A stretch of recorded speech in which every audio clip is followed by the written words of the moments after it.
pay the front line, take the don'ts. He's coming out again for a new point. Get your bets down, ladies and gentlemen. 4-4's the point, mark 4. Ace, deuce, ace, ace, deuce, who wants to come? 6 the point, who wants to come? 6 the point, who wants to come? 6 the point. Play 6.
Hello and welcome to Squid Junction 89. I'm Sasu and I'm here with my buddy Nell. Nell, how are you doing today?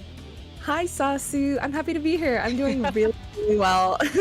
I'm really excited to be commentating Squid Junction tonight with you. This is Squid Junction number 89, and our first matchup that we are going to see is between the team Serenity versus 500 cigarettes.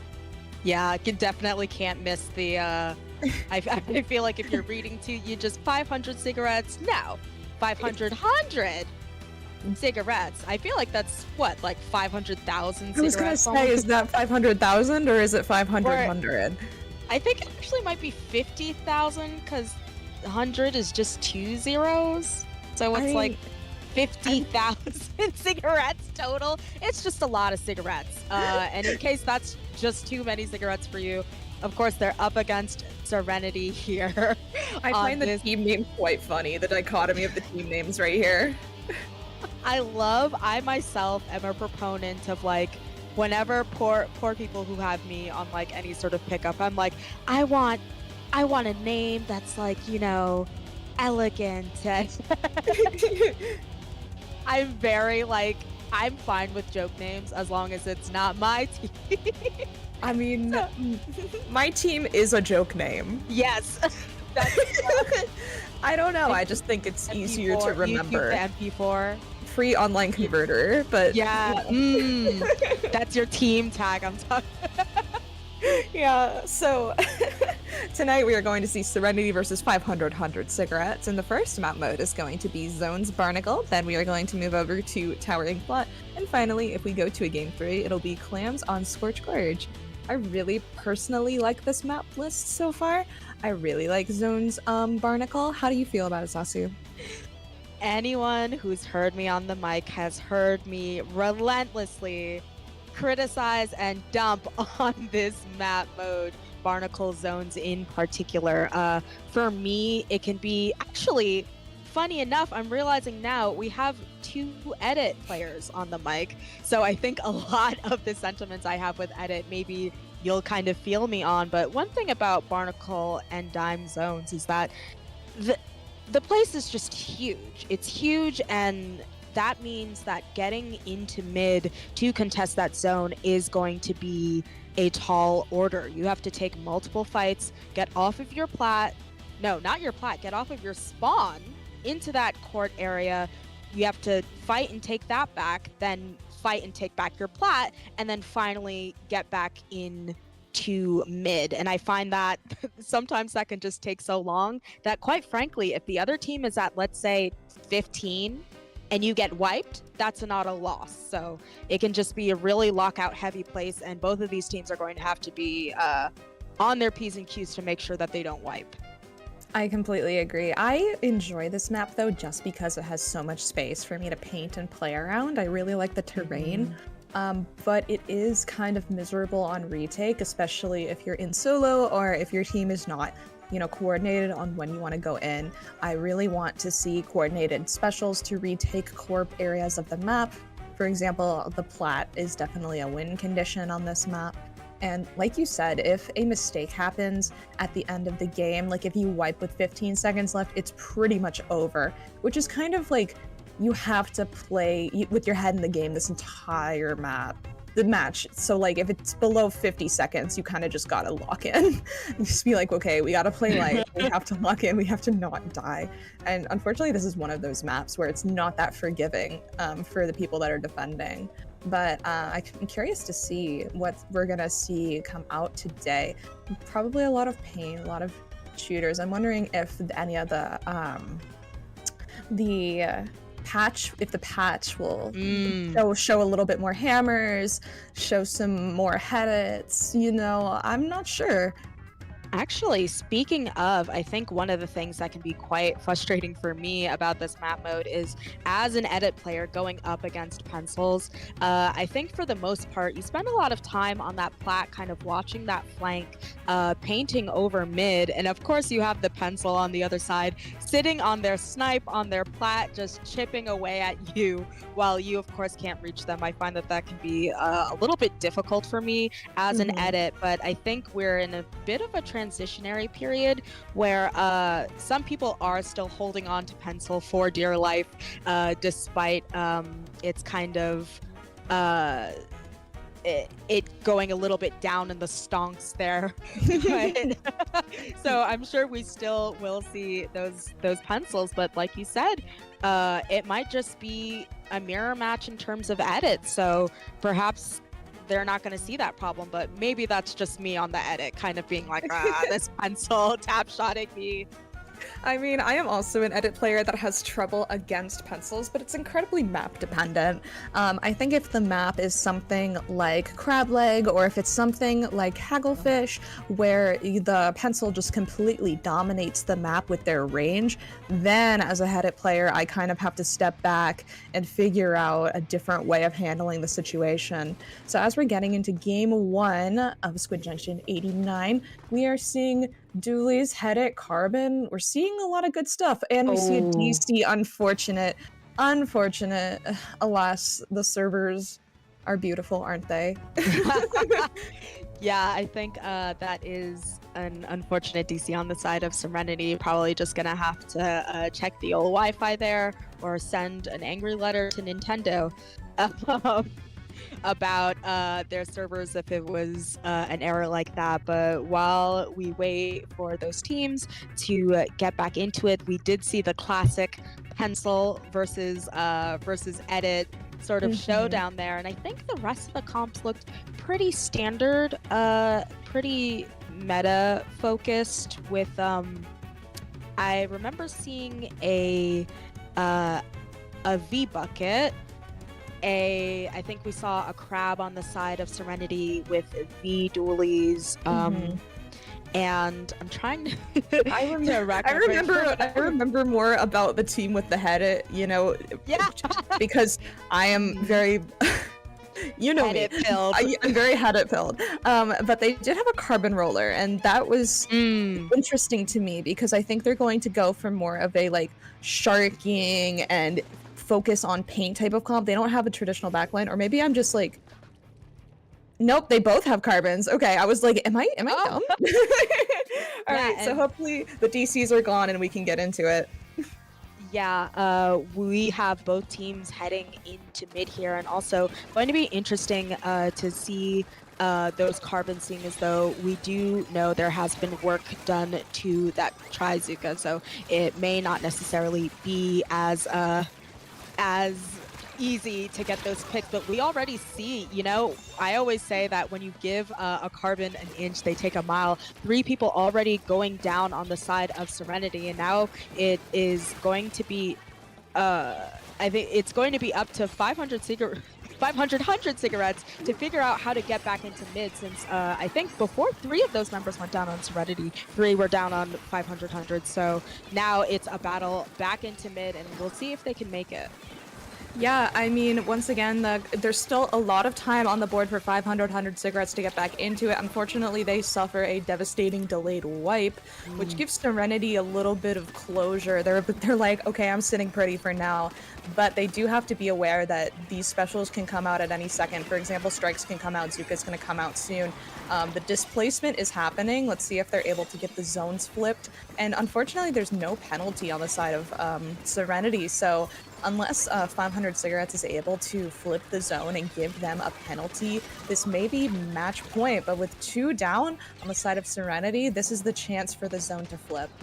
Oh, wow. Really masterful work from the edit there, being able to get that double, allowing several of their teammates to go into zone. And even though they're not able to keep it, it's huge to put about a 60-tick penalty there on Serenity, meaning they're really going to have to start from scratch if they're going to start making their way through the points. But with 3 downs on the side of 500 up to a wipeout, this is going to be extremely difficult. Like I said off the top of this game, neither of these teams can afford to wipe, and they're going to have to put a lot of resources into the retake of this zone, especially because look at that, already 15 ticks away from going down on in points there. So even though there is 1 member left on Serenity, 500 cigarettes able to take back that zone and continue to figure out their strategy as to how they're going to take the lead here. excellent collapse on the side of 500 cigarettes. I really like the team play that they're going for. Unfortunately, the headache gets caught out by the carbon roller on the right side. It just seems like Serenity is playing a bit more cohesively. They're playing a bit more, they're honoring the space that 500 cigarettes is trying to take. And it seems like 500 cigarettes is kind of stuck between a rock and a hard place right now. They aren't able to push up, but they aren't able to push back because there's a lot of paint behind them. And so it just feels like they're using their specials to try and get in, but there's just nothing really happening. The Carbon is trying to make a sneaky pick on this jump here, manages to get one, manages to get two, but unfortunately goes down. They did get some value. They got some good trade outs. Serenity is down in numbers right now, which gives 500 cigarettes the opportunity to flip the zone again, but I just don't think they're fast enough to prioritize the zone right now, unfortunately. Yeah, I'm inclined to agree. I think that what kind of gives you this entire map is being able to stagger the other team. And I think that Serenity has been doing a strong job of doing that so far. If you look at 500 cigarettes, there have been several instances where you look up at the UI there and you see that several of their members are down, making it difficult for them to hold that space. But because they haven't had the opportunity this game to really get that many get the zone that much, they've already made quick work of their score, already down to 28, and they're working towards, with this strike from Serenity, they're able to just in the nick of time take that zone back and put the kibosh on 500 cigarettes, really coming for their lead, giving them a hefty over 40 tick penalty here. So now with almost just over 30 seconds left, they're going to have to organize, make sure they're not staggering with two of their members down. That's going to be quite difficult, and see how they can, quite frankly, hopefully wipe and also win their 1v1s versus Serenity, or else this game is just going to be in their pocket. I absolutely agree. We see the Crab getting two awesome picks on the other team, which is Serenity. We're seeing 500 cigarettes kind of throwing themselves at the zone, and they're kind of scared of the timer, in my opinion. I feel like they just kind of went in all at once and threw themselves for the zone, unfortunately. But I think that if they may have taken just 5 seconds, maybe to, just slow down and be like, we can do this, we just need to form another push. Because honestly, if I were Serenity, I would not have felt comfortable with that lead, considering 500 cigarettes. Yeah, it took like maybe half the game to get up, you know what I mean? Mm-hmm. Yeah. Yeah, I think that, like I said before, when you looked up, 500 cigarettes for most of the game maybe had like 2 people down at a time. So that put a lot of pressure, I think, on their Carbon and their edit player, making it so that they just weren't able to constantly contest the zone, making it so that as soon as too many of their members went down, I think there was like 10 seconds left. And again, this is a big place. That was basically game. But we are going to be heading into Hagglefish Tower, and let me know your thoughts about Hagglefish Tower and what do you expect to see here now? I personally like Hagglefish Tower. It's one of my preferred tower control maps. I think that it requires a lot of patience because we really need to clear out a lot of areas in order to push the tower. You have to get off the tower in order to get points. And when I say that, I mean, like, if you are receiving friction from the other team, you kind of just have to give them the space until your team is ready to push with you. It needs that kind of cohesion. And on a map that has so many flanks, it's difficult to ensure that cohesion when there's somebody behind you. Attention is split. You know how it is. So it just takes everybody kind of being focused on the same thing at the same time and just being aware of the entire situation. And also it requires, coordination when we get to the first or second, I think it's the first check. We need somebody going up on top right. We need somebody claiming that area. It's just this step-by-step process in my head on how this map mode should go.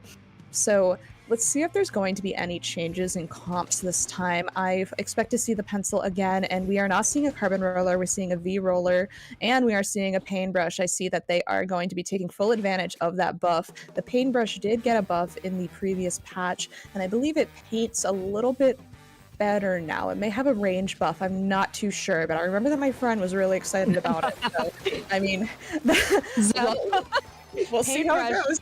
I'm pretty sure it's wind up, it's faster. One of Paintbrush, I actually play some Paintbrush myself, and everyone knows that one of the things that's the biggest struggle about it is that it's just wind up is really big. So now its damage per second is a lot faster. So we are going to be seeing that, as well as a change to rapid as well on the side of Serenity. But you see, maybe the changes are already working out very well, because Serenity already down to 61 on their score. And one thing about Hagglefish is it can be very, very snowbally. So them already able to get past one of their checkpoints.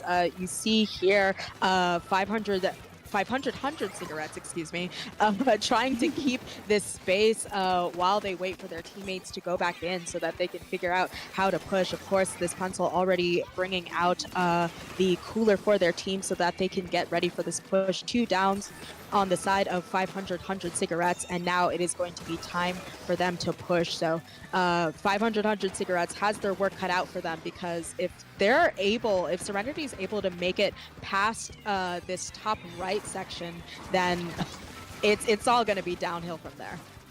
I agree. And, like I said, with the patience aspect of it, I think that Serenity took their time in pushing the tower, and I'm pretty sure the reason why we saw this tower be staggered a little bit is because there was a desync with where we wanted to be in. But now we're seeing Serenity's team members go up into the right elbow area, taking down 3 from 500 cigarettes. And honestly, this is such a snowbally map. This could end either in 5 seconds or the whole 3 minutes. It really depends on if 500 cigarettes is able to solidify a preventative push. But with only the Paintbrush up, it's going to be difficult for this to be in 500 cigarettes' favor. It just seems like everybody is in a permanent stagger, unfortunately, because of the crab in the top left area. That is a very difficult area to get people out of, and we don't see anybody on the tower right now, but that's just because of the push and pull of the match. They are providing resistance, so we're going to back up. They're like, we don't need to, force a KO. We have the lead. We can play this a little bit longer just to ensure safety and that we don't wipe. And I think that's a part of the patience that I was discussing earlier. What I will say is that when you have a team in that elbow section, one thing that I can almost promise will happen, and that you kind of saw there, is that even if people go down, a team will relentlessly jump back in to just eke out those points and take that space. But 500 cigarettes definitely doing a great job of getting the bugs, so to speak, out of their court area and pushing them back. But you see Serenity throwing everything that they have at 500 cigarettes, making it so that they're slowly making their way back into that section. There hasn't been a time for 500 cigarettes to yet even get points on the board, and we're already past the 130 mark. So right now it seems as though they're stuck in permanent defense, especially with Serenity refusing to really give up that space. You see there the dualies tapping tower to kind of keep it for a bit.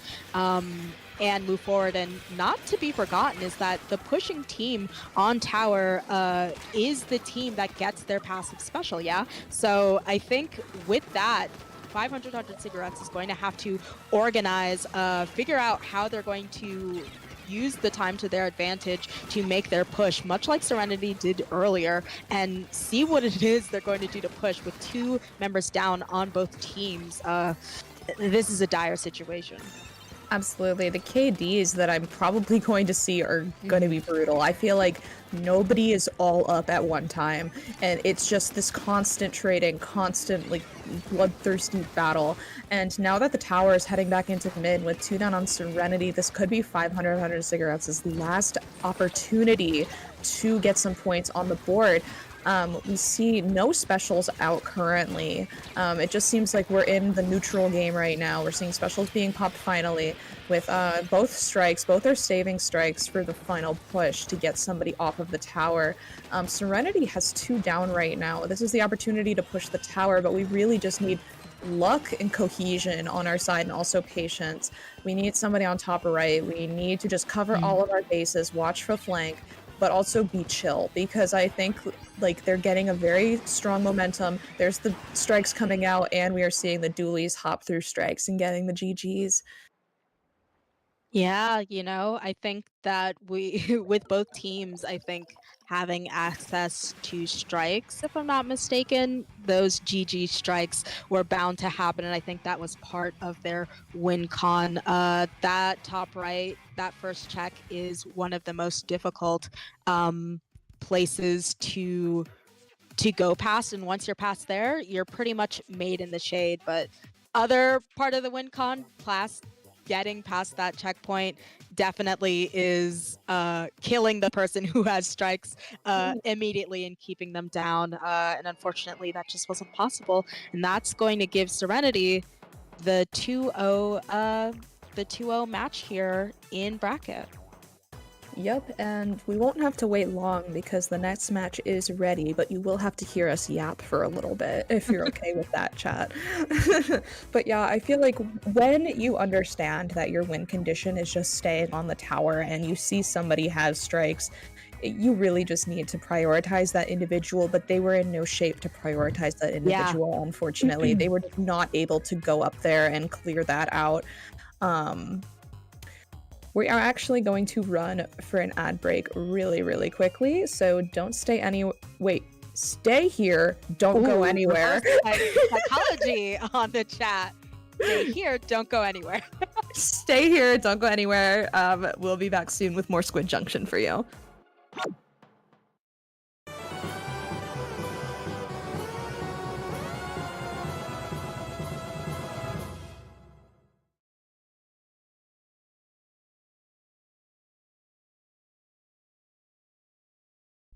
Season 1 of the Stronghold Beginners Academy is coming to a close. This time around, we've created 15 new teams and given them guidance, mentoring, and coaching throughout the last 2 months. You may recognize some of these teams from low tier or low level tournaments, but you're probably wondering, who are the teams? How good are they? Well, we're glad you asked. This Sunday, we will be hosting the Academy Showcase event, where you can watch these new teams compete against each other for the title of Valedictorian of the Stronghold Beginners Academy, and even a Sendu badge. So tune in to our livestream on Twitch and YouTube at 2 PM Eastern Time, where you can watch these teams duke it out. We hope to see you there. It'll be a good one, trust me.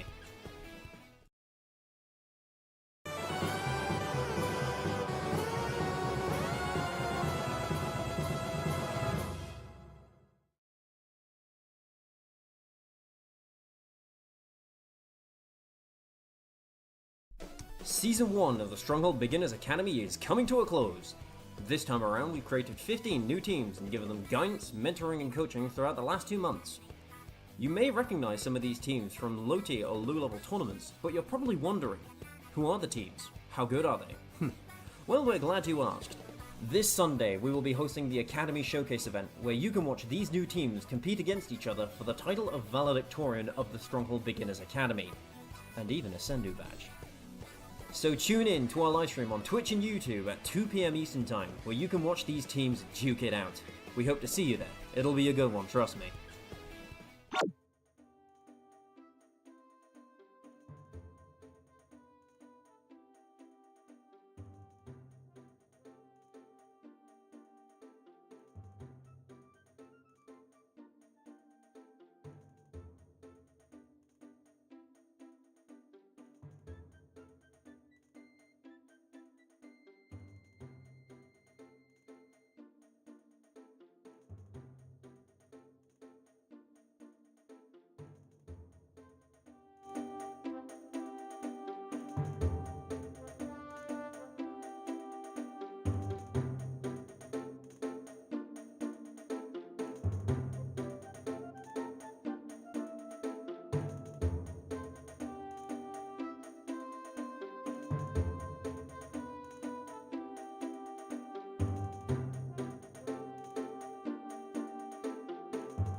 Hello, and welcome back to Squid Junction 89. My name is Nell, and I am joined with the lovely Sasu.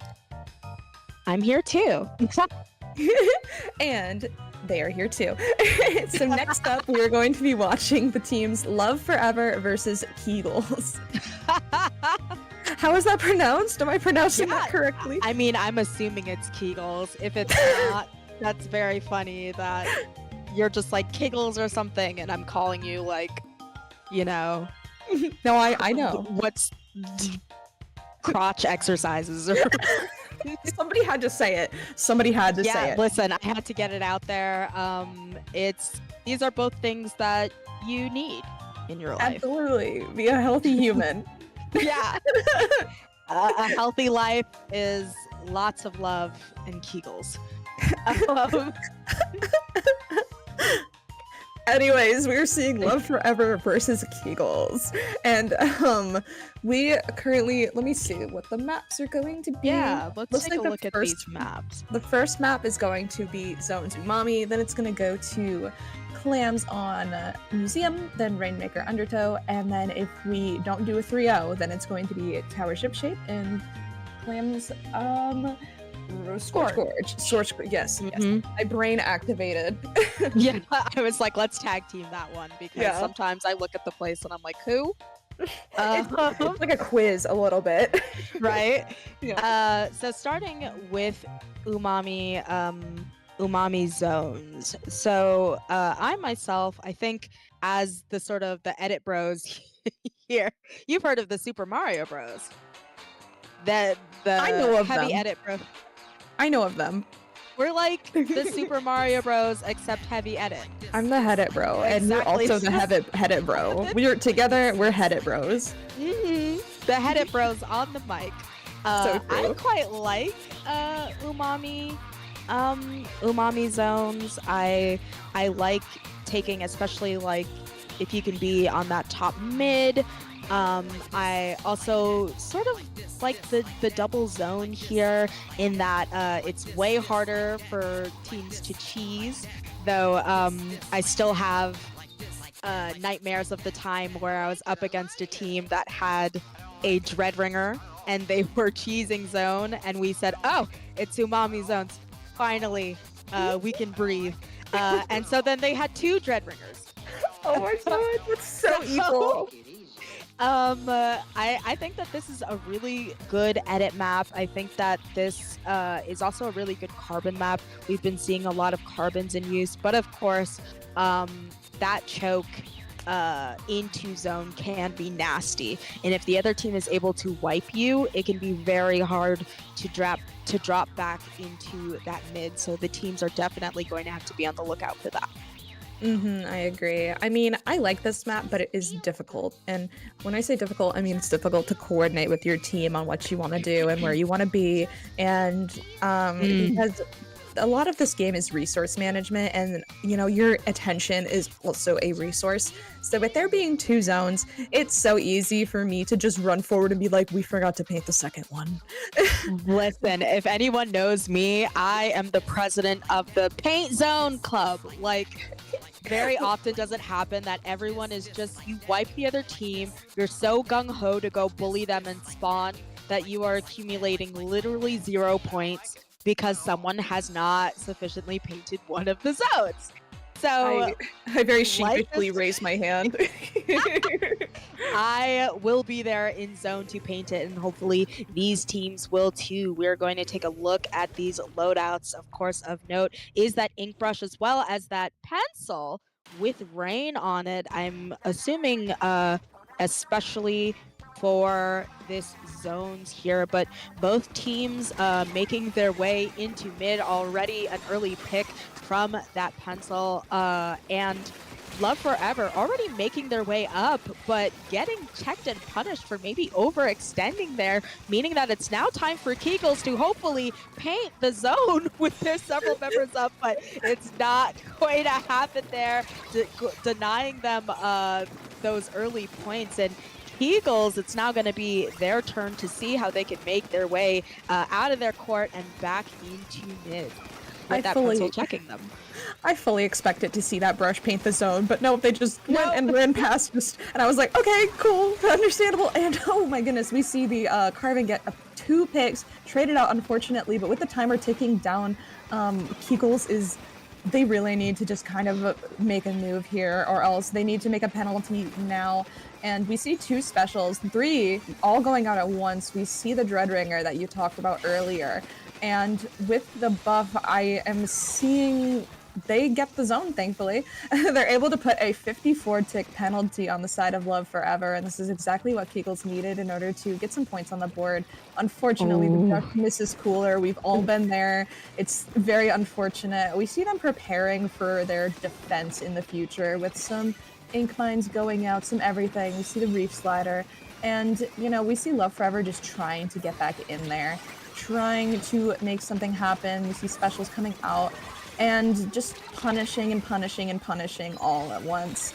But with multiple picks going out, this is Love Forever's opportunity to paint the zone back in their favor, with the lead still being in their favor as well.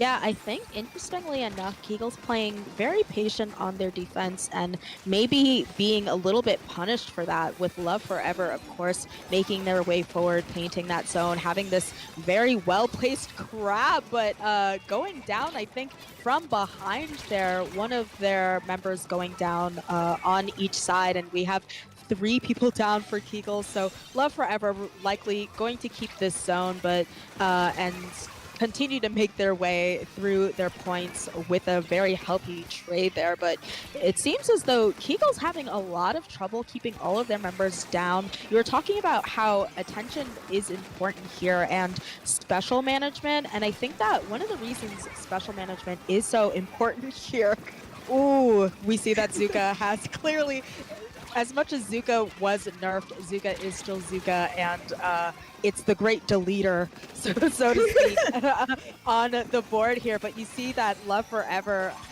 already has made their way through their penalty and put a lot of work through their points. So if they're able to cap this again, going all the way down from 15, Kegels is now going to have to rush this zone if they hope to get in there. And I think there's probably just not enough time, and that's just going to be the game for Love Forever. Sorry, I just kind of yapped that entire section there, but Love Forever was really, really on a run. You're fine. I mean, your job is to yap. Like, right now, my job is to yap, and your job is to yap. That's what we do. But yeah, I feel like Kegels just kind of kept going down and down and down. Unfortunately, they kept going 3 down, and it feels like there were just not really a lot of healthy trades going on, or just not a lot of picks going out. A lot of solo plays I was seeing as well. I think just a little bit more cohesion probably would have set them up in a better spot. But like you said, you know, once they had control of mid, they played very patiently, which, you know, it is kind of to their detriment because they have a lot of aggressive weapons. For example, the brush, I believe it was a dread. I'm not too sure like what else was on their comp, but they did have the opportunity to wreak some havoc. I feel like they just kind of allowed the other team to push into them. So let's see if anything changes on Clam's museum. I know we're definitely going to be seeing the pencils come back out. That's just because this is one of those maps, even though I constantly glaze head the rain is detrimental. Yeah, you will get hard checked by a pencil here if possible. I tend to try and even switch to something else like a tri-slosher, maybe get my backline into there and switch to a bucket or sloshing machine, because it can just feel terrible having that pencil, especially if they get to spinner, just tap shotting you on your own plat. So that is definitely going to be very difficult. We'll see if we see a switch off of the pencil back to its normal its normal kit there. But interestingly here, I'm excited to see what we're going to be seeing from this brush. We know that brush is a very classic pick for Clams games, not to mention there's just a lot of places to play with on Museum. Of course, you've got that block that you can score from, or you can go up the ramp, you can get onto the enemy plat through spinner. There's just a lot of entry points, and I think when you have that aggressive sort of comp, assuming that it's utilized, I think we might see something out of Kegels here. Yeah, absolutely. I mean, one thing that I want to see from the Brush players specifically is just kind of acknowledging their team and making these solo quote unquote pushes. You know, we often complain about Brushes being behind, Brushes flanking, all of In that solo, stuff. But yeah, especially. absolutely.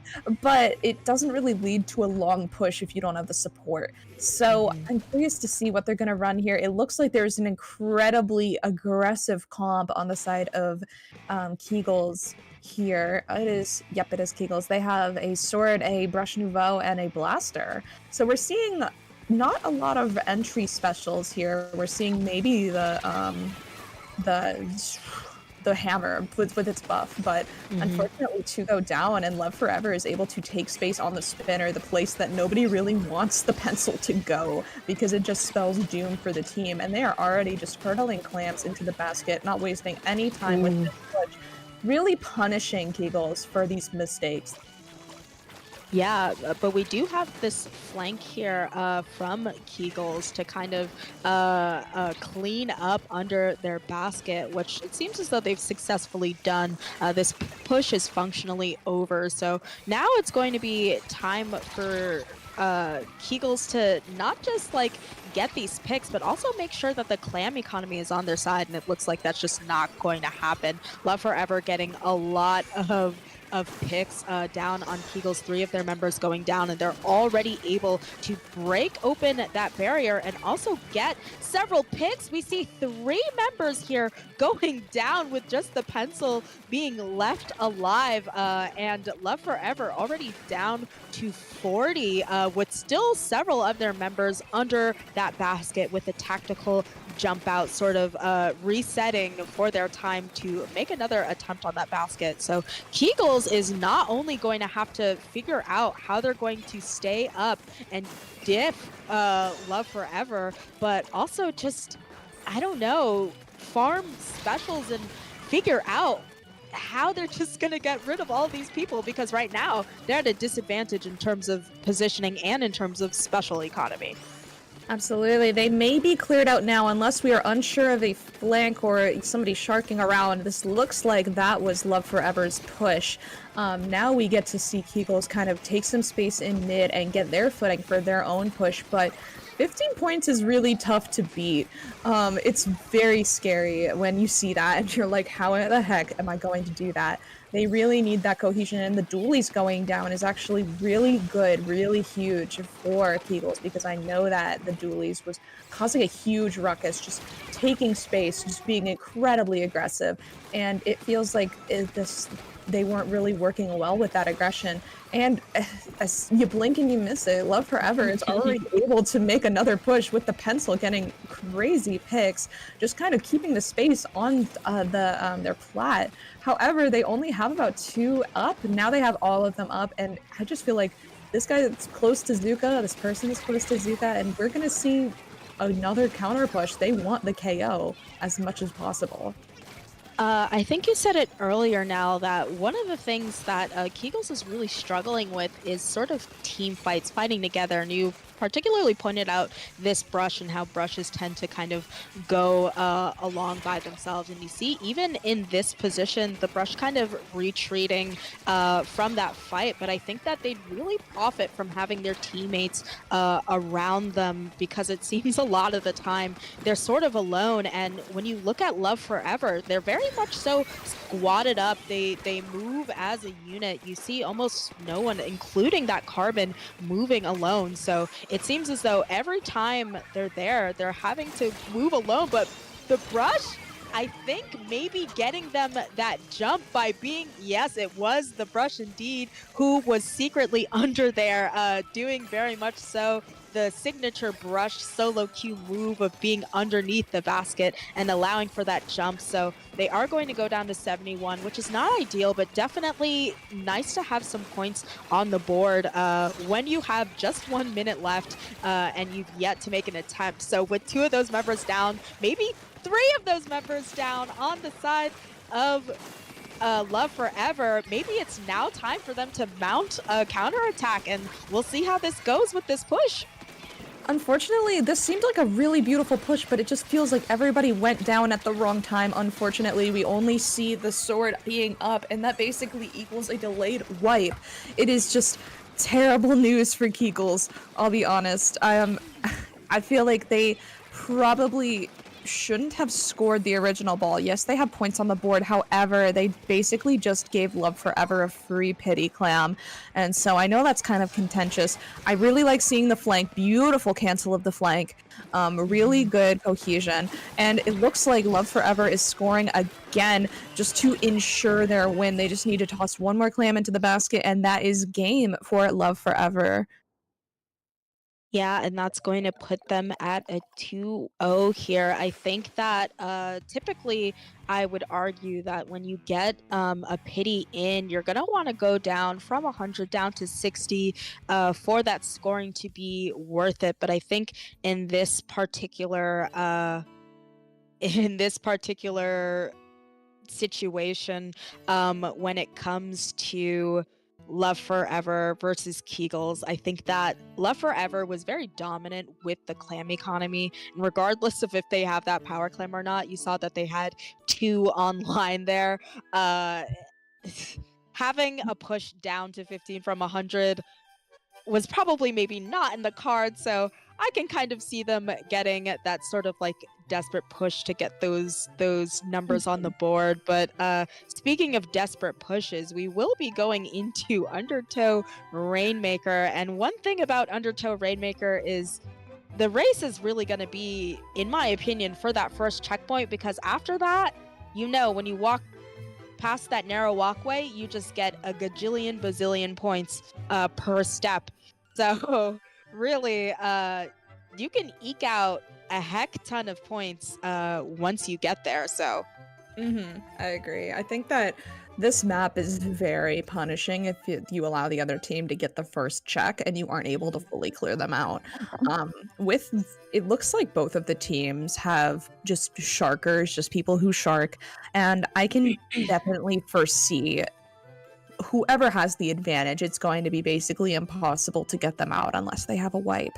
So I'm curious to see if there's going to be any comp changes. I think that the brush would be a little bit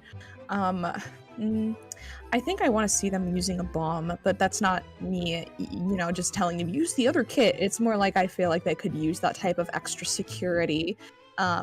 But I do love seeing the stamp being buffed. I think that's really fun. I have trouble with this map. I'm curious to see how they're going to play it, and if they're going to be able to all be on the same page in order to make a cohesive push, and if we're going to see some flanks, if we're going to see some sharking, and if we're maybe going to see people take the left check instead.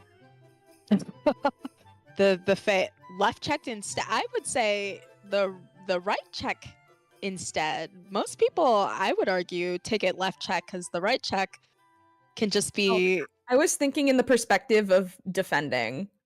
My bad. Yeah, I was thinking of the perspective of defending. I'm like, Listen, yeah. I'm so bad at this map that I'm always thinking of it as in defending too. Maybe it's an edit thing, but we do see the blaster still here, and a change, I think, to a squeezer that we didn't see before from Love Forever. So we are going to see that Zuka online, and of course a first pop for Kegel. So now, as you usually see in Undertow, people take the time to get their picks before they begin that first sort of push, with it being on the side of Kegel's, 3 going down on the side of Love Forever. So that cooler going out means that they're maybe going to have a clear yeah, a clear shot to checkpoint, and with only 30 seconds down, Keagle's already able to get that first checkpoint is going to be huge for them. Unfortunately, a lot of their members going down, their pencil being the only one left,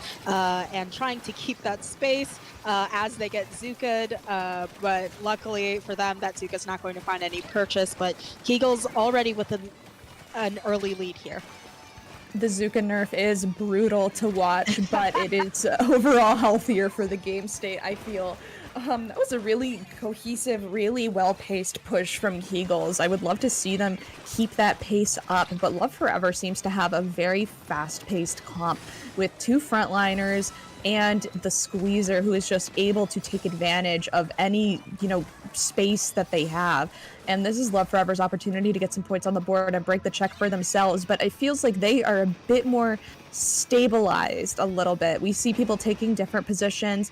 We see people, pressuring the choke area, taking grades. This seems like it may be a way more favorable push for them. However, there are 3 specials online for Keagles, so they are able to defend this, thankfully, and the crowd does not get any value. They get a single trade. We just need to punish this Dualies, who is just being incessantly annoying, as every dually should be. And, Keagles is just taking the space that they wanted back, but now they have a very tough lead to break. Yeah, those are the aforementioned gajillion points that you get from a single tiny walk there on Undertow. So already down to 28 with a simple small walk, but Love Forever now going to look to increase that lead and maybe possibly get the knockout here with the Rainmaker in their custody, so to speak. But they do go down to the brush, allowing Keagles to now maybe get that pop and go on the offensive, but I think they're gonna have to stay on the defense. They're going up against a Zuka that I don't think finds any purchase, but Love Forever able to grab, get that 28 down to a 23 and eke out just a few more points while the watchful eye of the pencil chips at them, but they are not giving up, and it is going to have to be up to Keagles to get rid of them for good, because Love Forever with their cheeky little grabs and runs have already widened their lead down to a 4. We know that there are people behind, but I can tell that the Rainmaker is just trying to get it out of the vicinity. It's not in an ideal place right now. I've never actually seen it be placed on the snipe.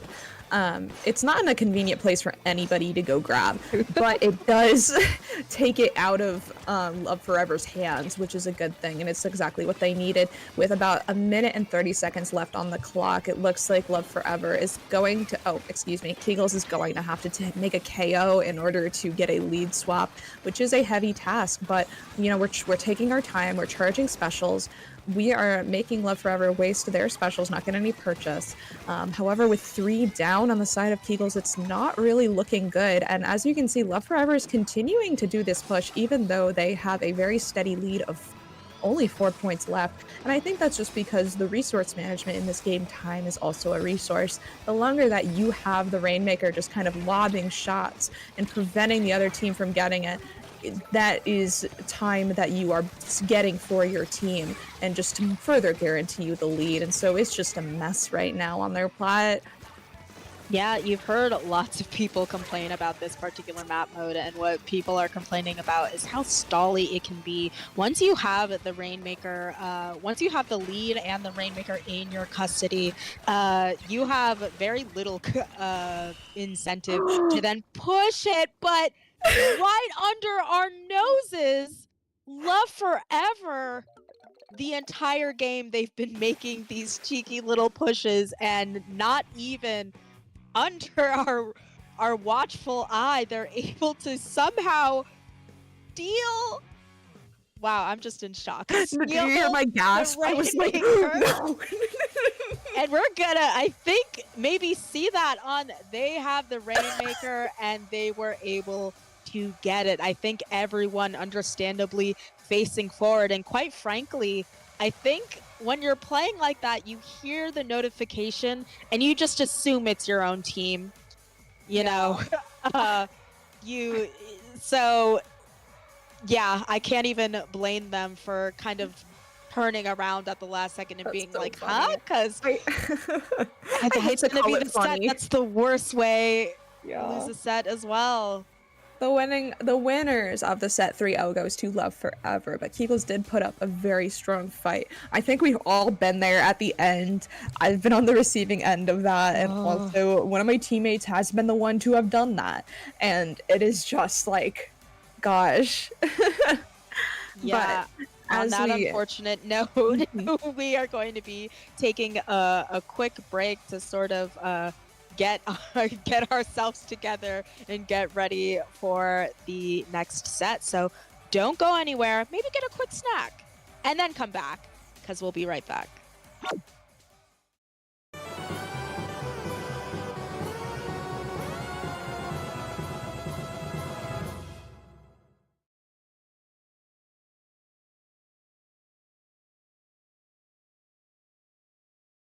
Season 1 of the Stronghold Beginners Academy is coming to a close. This time around, we've created 15 new teams and given them guidance, mentoring, and coaching throughout the last 2 months. You may recognize some of these teams from low tier or low level tournaments, but you're probably wondering, who are the teams? How good are they? Well, we're glad you asked. This Sunday, we will be hosting the Academy Showcase event, where you can watch these new teams compete against each other for the title of Valedictorian of the Stronghold Beginners Academy, and even a Sendu badge. So tune in to our livestream on Twitch and YouTube at 2 PM Eastern Time, where you can watch these teams duke it out. We hope to see you there. It'll be a good one, trust me.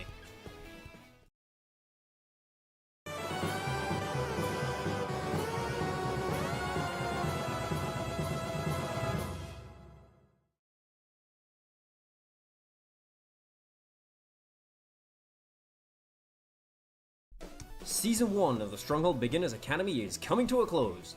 This time around, we've created 15 new teams and given them guidance, mentoring, and coaching throughout the last 2 months. You may recognize some of these teams from low tier or low level tournaments, but you're probably wondering, who are the teams? How good are they? Well, we're glad you asked. This Sunday, we will be hosting the Academy Showcase event, where you can watch these new teams compete against each other for the title of Valedictorian of the Stronghold Beginners Academy, and even a Sendu badge. So tune in to our livestream on Twitch and YouTube at 2 PM Eastern Time, where you can watch these teams duke it out. We hope to see you there. It'll be a good one, trust me.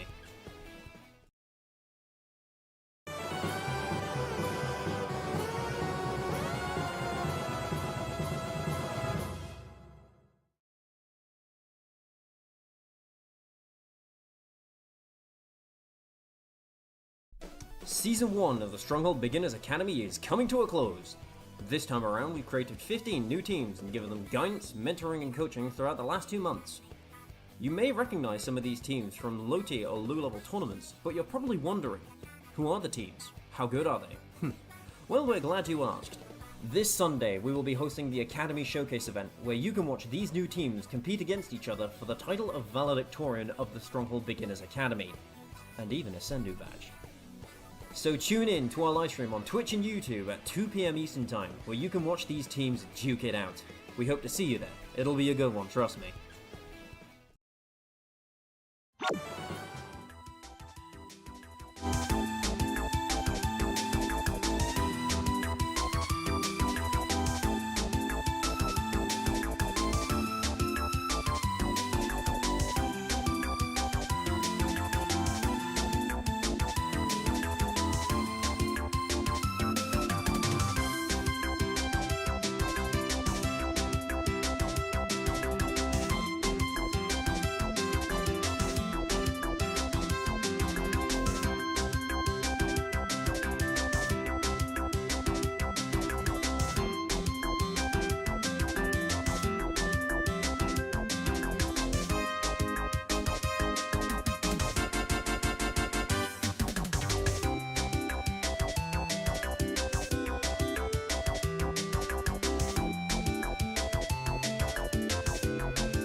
And welcome back to, what is this? Squid Junction 89?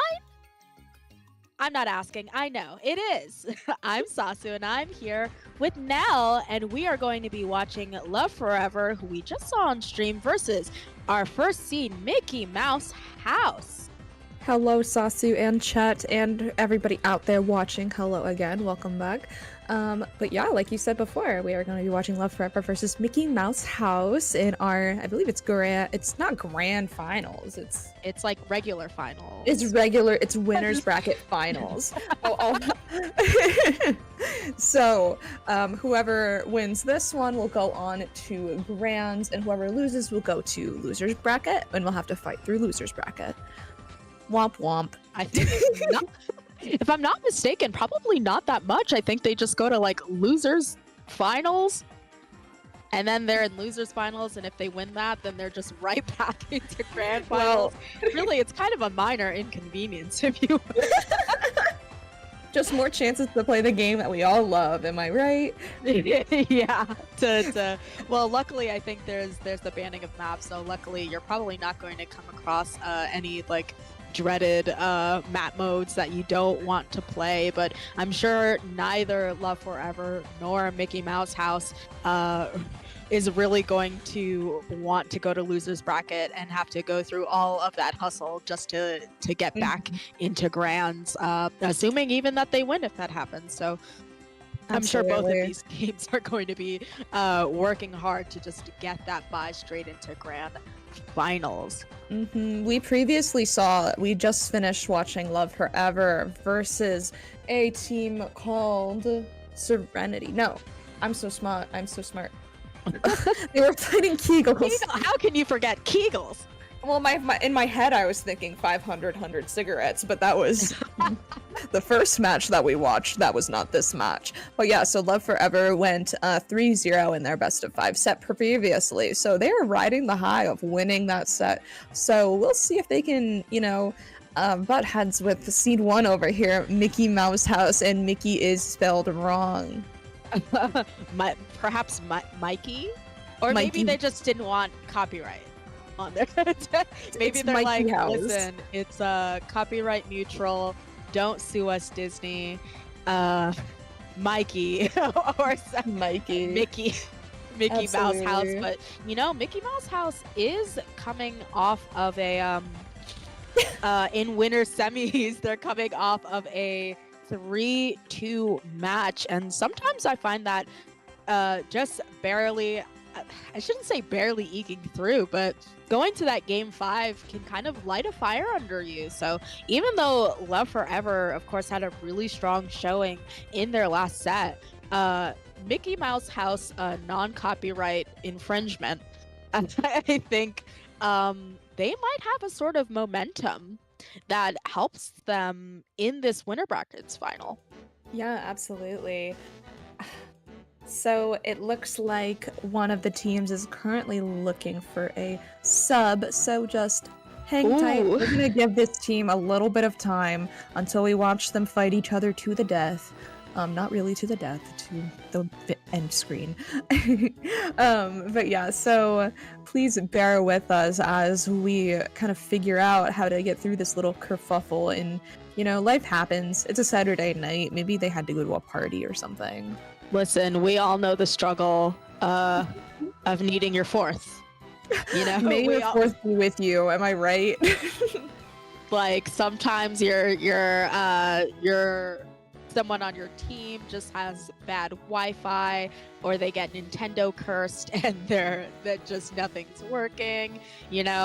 Anything that can go wrong will go wrong. So hopefully that gets sorted out quickly and we can get to the match. But sometimes stuff happens, and you just got to deal with it. I think actually when was it? A few weeks ago, one Team Auntie, which has a lot of my friends on it, I saw them in a tourney that I was commentating for, and the internet, they were up against Poyo, who I think is in Div X this season, and I was really excited to see this match, particularly because Auntie did have Len, who was a top player, on their team as well. So it was slated to be a really great match, and you would not believe now, DCs from both teams over and over again, like every single time. So it was just disconnect after disconnect. It was nasty from both teams, and it happened so that there had to be several like gentlemen's agreements. I think actually this was the last Squid Junction, so if anybody religiously watches Squid Junction, they may know what I'm talking about. But it was just so unfortunate to see, and you know, that just kind of did them in. There were very few true games played between the two, but eventually the disconnects were harsher on the side of Auntie, and that just had to be the set. And it was just kind of, you know, given to Poyo. And it was a travesty. That is so unfortunate. I remember that I commentated the second block for that, so we had just missed each other with commentating. Oh, yes. I like was not aware of what was happening beforehand, so I'm like, all right, we heard that there's been a lot of disconnects. Hope that doesn't happen again, crossing my fingers. Yeah, it's unfortunate, and I know Auntie as well. I don't know them that well personally, but I enjoy seeing their gameplay. I know that they have a Brella one trick, and it's really fun to watch. So it's unfortunate when you have the opportunity to watch some like great matches, and then it's like, oops, disconnect, oops, and I'm like, okay, whatever, man. I didn't want to play the game anyway. Yeah, I will say JJ, the Brella one trick, did take it on the chin. I DM'd them afterwards, very sorry, and they're like, you know, that's just kind of life.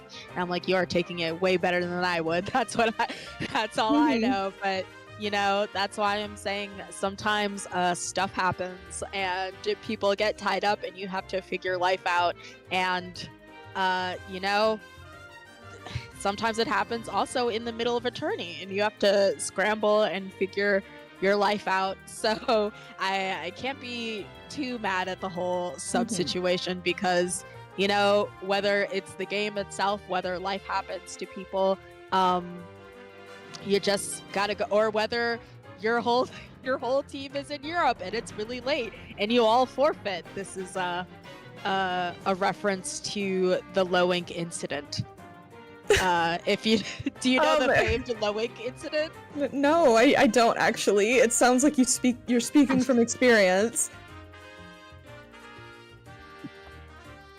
But long story short, the low ink incident was like, this was in like Splatoon 2, but an entire team, they were a European team, and they all they all stood in a line in the middle of a game and all just DC'd.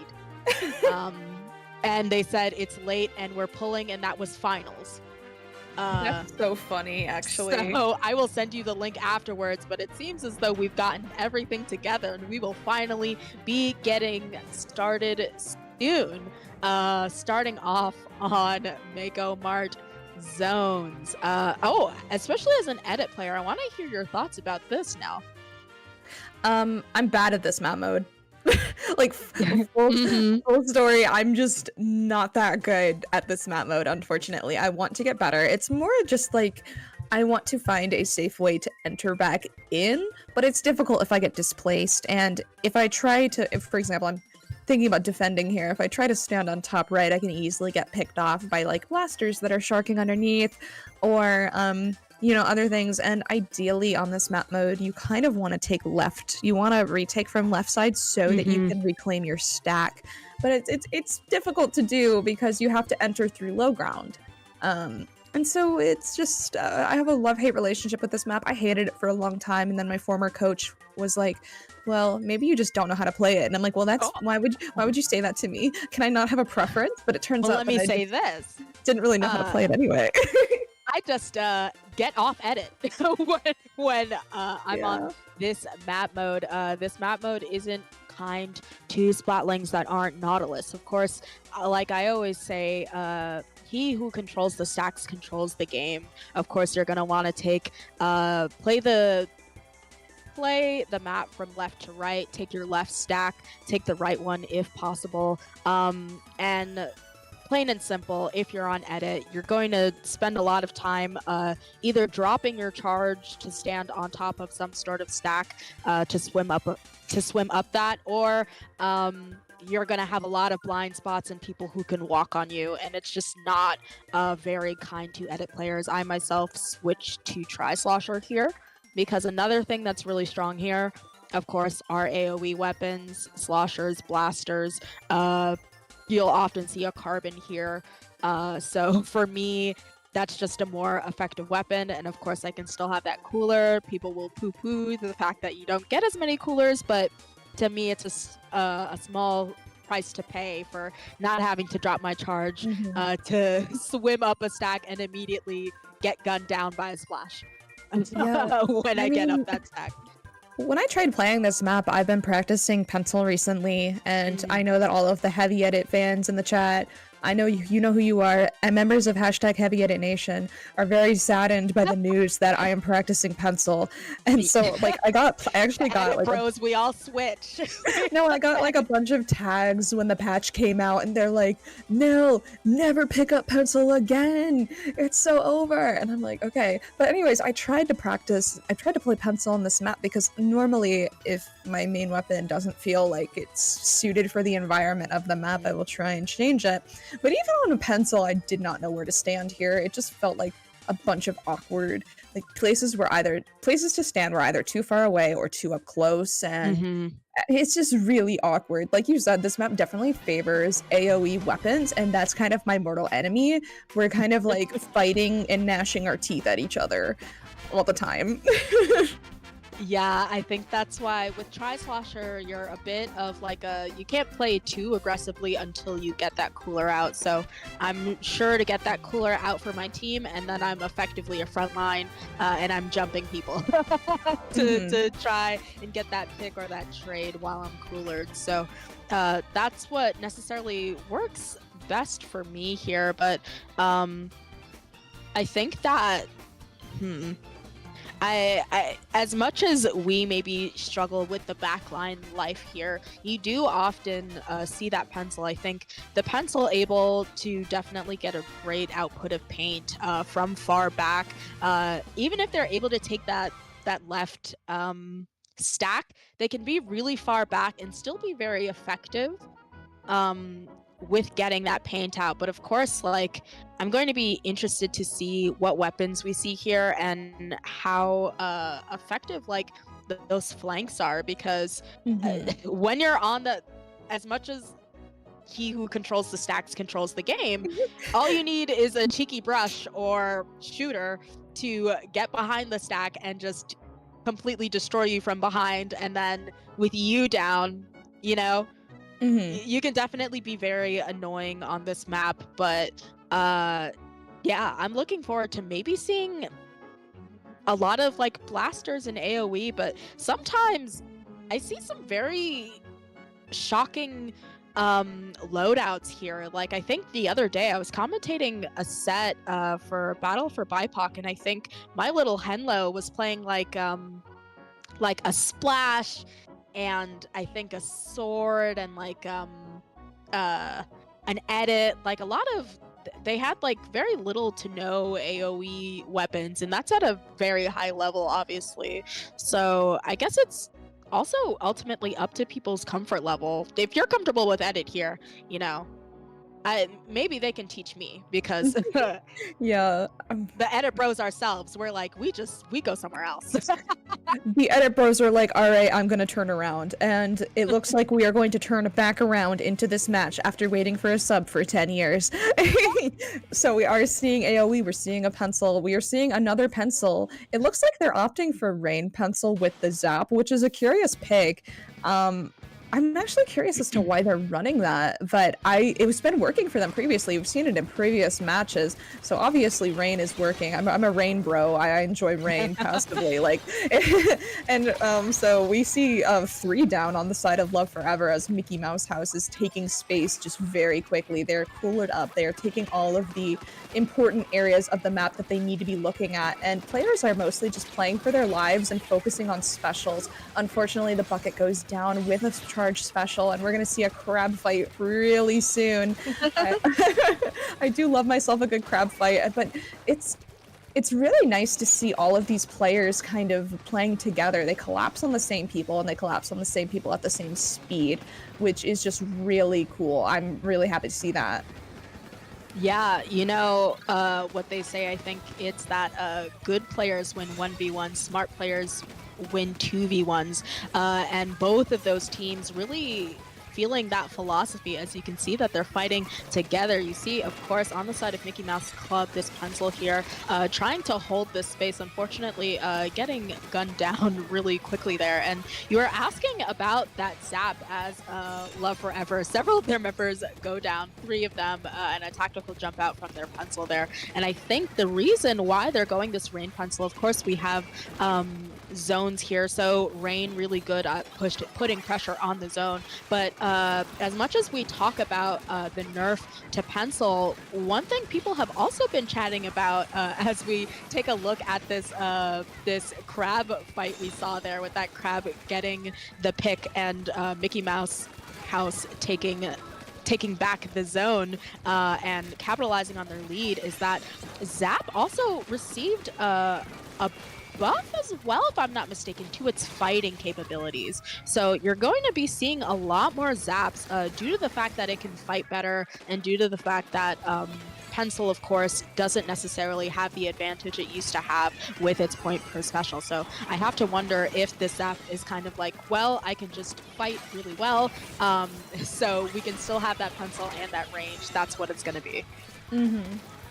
Currently, the match is just at a standstill right now. Nobody's taken a strong lead. Currently, the lead is in favor of Mickey Mouse House, but it's still anybody's game because the points are so close together. We're going to be seeing Loved Forever really trying to get a large penalty on Mickey Mouse House, just trying to make something happen. And the blaster is flanking, but they did provide a distraction, even if the flank did not really bear a lot of fruit. So Love Forever is in the zone's control right now. It's just the pencil going. They're going to jump out, I think. Yes, I believe they jumped out. And like you said before, I think the Zap just does give them some more flexibility. I love Zap personally, but there was nothing that really made it stand out. And now I think that as it's able to get buffed and fight for itself, it can slot into any real comp that doesn't really want to run Pencil, which I find very intriguing. So the zone is being contested right now. It is currently in Love Forever's favor, and it just keeps going back and forth as favor switches each time. Yeah, another thing with this Zap here is that you're also going to be seeing more, it's kind of like the other side between like edit and pencil, so to speak, is that Zap being as mobile as it is and doing as much fighting as it is means that you're not going to have your team move backwards necessarily in order to get their cooler. That cooler may already be further forward, which may help your team for their pushes. But you see both of these teams very evenly matched, both not having hefty penalties at all, and you see people going down on both sides. 2 down on the side of Love Forever. I think someone immediately going down as they spawned back in, strikes coming out, and Mickey Mouse House increasing their points there. But of course, Love Forever, just as I'm saying that, able to get the zone back and start making their way on their own points. And that penalty, once again, I'm gonna say it, not very hefty, so they're going to very quickly start making their way on their zone. And I think with that person down on the side of Love Forever, it's now going to be time for Mickey Mouse House to pop that crab, maybe put some pressure on that pencil. Even though time-wise it's not going to be enough, they are going to lose that lead. I still think that they have the time to organize, take that zone back, and see what they can do. Absolutely. I think Love Forever just kind of has to take a deep breath and realize that they have time. They have about 20 ticks on the board, but they really also need to go fast at the same time as time is going down quite quickly. We see specials coming out, trying to paint the zone. It seems like Rain's coming out. There may be a zone flip, but it's just not enough for the lead swap. That's so unfortunate. But that was a very back and forth game. Kudos to both teams. The winner of first round is going to go to Mickey Mouse House or Clubhouse. I don't remember which one it was. Mickey Mouse House, not copyrighted. Perhaps Mikey Mouse House. Yeah, it's not copyrighted. We are not sponsored by Mickey Mouse House. Not sponsored by Disney. Mhm. And yeah, like we both said, really, it was just a lot of back and forth, and like you see Mickey Mouse House able to make their way through quite a few, maybe like 30 penalty points or so in that OT to cap off the rest of the game. But if that's any indication of how this set is going to go, I'm wondering if we're going to make our way to a game 5, because we're looking here now at Undertow Rainmaker, and of course this was the map mode in which we saw Love Forever close out their last set with the sneakiest, shocking back cap I've seen in quite a while. So, I'm not sure if that'll fly against Mickey Mouse House, but we'll see. I mean, a lot of people have a lot of tricks up their sleeve on Rainmaker maps, especially Rainmaker maps when there is a flank right next to the check, for example. What's that map? Oh my gosh. Let's play a game called What's That Map I'm thinking of, but can't describe. Humpback. Humpback is like that too, where if there is a flank game. Oh my god. I just realized that that's the 5th game. Ugh. My brain. Anyways. Yeah, Your so mind my mind, you're so right. Our beautiful mind. But yeah, so I will say we may see a game 5 because both of these teams are very even to each other. And I think that it shows that Mickey Mouse House, they just kind of scraped by just barely last match. So I think they're probably on their toes a little bit more. They're going to be like, okay, this is not going to be a free win. We actually have to work for this. And so I'm guessing they're probably going to lock in a little bit harder on this next match because they know what they're facing. Yeah, and honestly, same may be true for Love Forever as well. You know, they've gotten that loss, but they were up before OT started. So I think when that happens, you're kind of like, we just have to seal the deal. But now that they've lost out there on a game, I'm thinking that perhaps they're gonna lock in, realize that they can't just like get away with those sort of cheeky cheeky plays and see what they can do. But I think we see this change over to this gal that we didn't see in the last game, if I'm not mistaken, the one with Whale, and of course in a huge place like Undertow that is going to be very helpful. We have Mickey Mouse House already with a very early run, and unfortunately those strikes coming out a little bit late. And I think Love Forever being very disciplined and stopping that push early, like we said before in the other set, it's going to be very important to keep an eye on the team that is able to get that first check, because once you get past that point, you're going to be able to walk and get quote unquote a gajillion points leading up to there. And of course, as much as Love Forever kind of mounts a defensive, they're not able to get that check, but with an active crab, they're probably likely going to try again, and they do get the checkpoint. So right now it's Love Forever's to lose. It's looking really good for Love Forever right now with 2 down on the side of Mickey Mouse House. They're just trying to throw everything at the podium, trying to clear them out as best as possible. And with 2 down on Love Forever's side, it's kind of, they retrieved the space that they wanted back. Unfortunately, the Blasters kind of caught out with no paint here, but they do have 3 specials online for Mickey Mouse House. They're able to get these specials out now as they're able to defend and, you know, kind of retake mid. But Love Forever is not going down without a fight. They are collapsing on this elbow area. They want to confirm this lead that they have.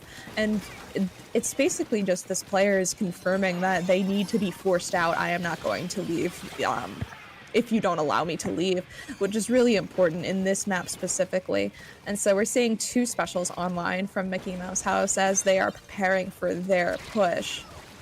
If it's anything we learned from the last time we saw Love Forever on this map mode, it's that they just do not quit. It is so hard to kind of clear them out of a section. They will keep jumping in. As soon as you think they're all gone and you've dealt with all of them, you just find one that is behind you. One of their members just anywhere. And so Mickey Mouse House, of course, doing a great job of actually getting rid of them and making sure that they're gone, inching their way towards that checkpoint. But Love Forever, I think they understand here how important that first checkpoint is and how important it is to deny them that checkpoint, because you see, they themselves weren't able to walk the Rainmaker at all before they got to that checkpoint. So if it is that Mickey Mouse House is able to get the checkpoint and then do some walking, they're going to get a very easy lead here. And seeing as though we're already past the halfway point, denying them that checkpoint, I think, is going to really be their win con for now. But already we're back in a sort of neutral. You see that that slosher going down, and I think Love Forever kind of organizing to see if they can get members down so that they can mount their push and hopefully get their score down from 60, seeing as though that's not really a safe lead, especially if Mickey Mouse House is able to get that check. It's not a safe lead, but I do want to mention that Love Forever's comp is currently hinging on frontline aggression, just quick uptime. We go in and we die, we go in and we die, we go in and we die, and it's basically just kind of them buying time. And I think that's really important to acknowledge because we don't see any strong backlines. It just kind of gives them the freedom to move around wherever they want. And even though there's 2 down, it looks like Mickey Mouse Clubhouse is just afraid to push up a little bit. Now that they have an opportunity to push up because the Heaven is dead and the dualies are as well, there's only 2 people defending check right now. Let's see if somebody's able to get a pick. Unfortunately, the gal goes down trying to defend the check. They may just have to not give up, but let them have the check, because if you keep fighting for it, you're going to wipe like that. Unfortunately, this gives Mickey Mouse House a great opportunity to get a lead here as specials come out, as paint is being sloshed. Only 1 member of Love Forever is currently alive right now, and as you said before, they're just going to get a ton of points. And you know, once you have an advantage, if you just wipe out, this is one of those maps where it's like you wipe out and then boom, the game's over, because there's just not a lot of opportunity for you to respawn safely and also get back an ample amount of time to defend it. It's very difficult, but I think that Love Forever was able to hold their own for a long time, and they had a very strong momentum. I think they just kind of kept throwing themselves at the Rainmaker in that left check when they probably should have just let them take a lead and then reassess. Yeah, you know, I kind of get their panic there, though. Aside from the fact that, like you said, this this can be a very punishing place to wipe. As the other team can get that checkpoint and practically get to goal in one run if they're able to wipe you. So I totally get the desperation in doing that. Not to mention, with them getting that lead, Mickey Mouse House is a very strong team, so I can kind of see them maybe saying, like, we cannot allow them to get that lead, because obviously that means we're going to have to get that Rainmaker and somehow run it all the way past and get a lower number than that. So we have to stop them here and now. But just with them getting wiped, it's not going to be enough time, and that is going to be another feather in the cap for Mickey Mouse House. But of course, we will be heading to a classic, Zone's Robo Ramen. And, you know, as a fellow edit user, I've got a lot of love for here. I feel like edit is really strong here. Of course, like most maps, it gets a little bit checked by pencil, which will stay there on its snipe or, you know, on that elbow and kind of chip away at you. Throw that very annoying sprinkler on the top of the bowl. But I think other than that, there's just a lot of places to play for front lines, lots of flanks, and it can be very good to defend on as an edit that has to worry about that cooler. So lots of love from me Yeah. for this map mode. I love this map mode personally. It's one of my favorites just because I think it's very unique, but also it is kind of universally playable. There is an opportunity for you to go underneath if you want to take a flank. You can kind of do whatever you want to get to the place you want to be.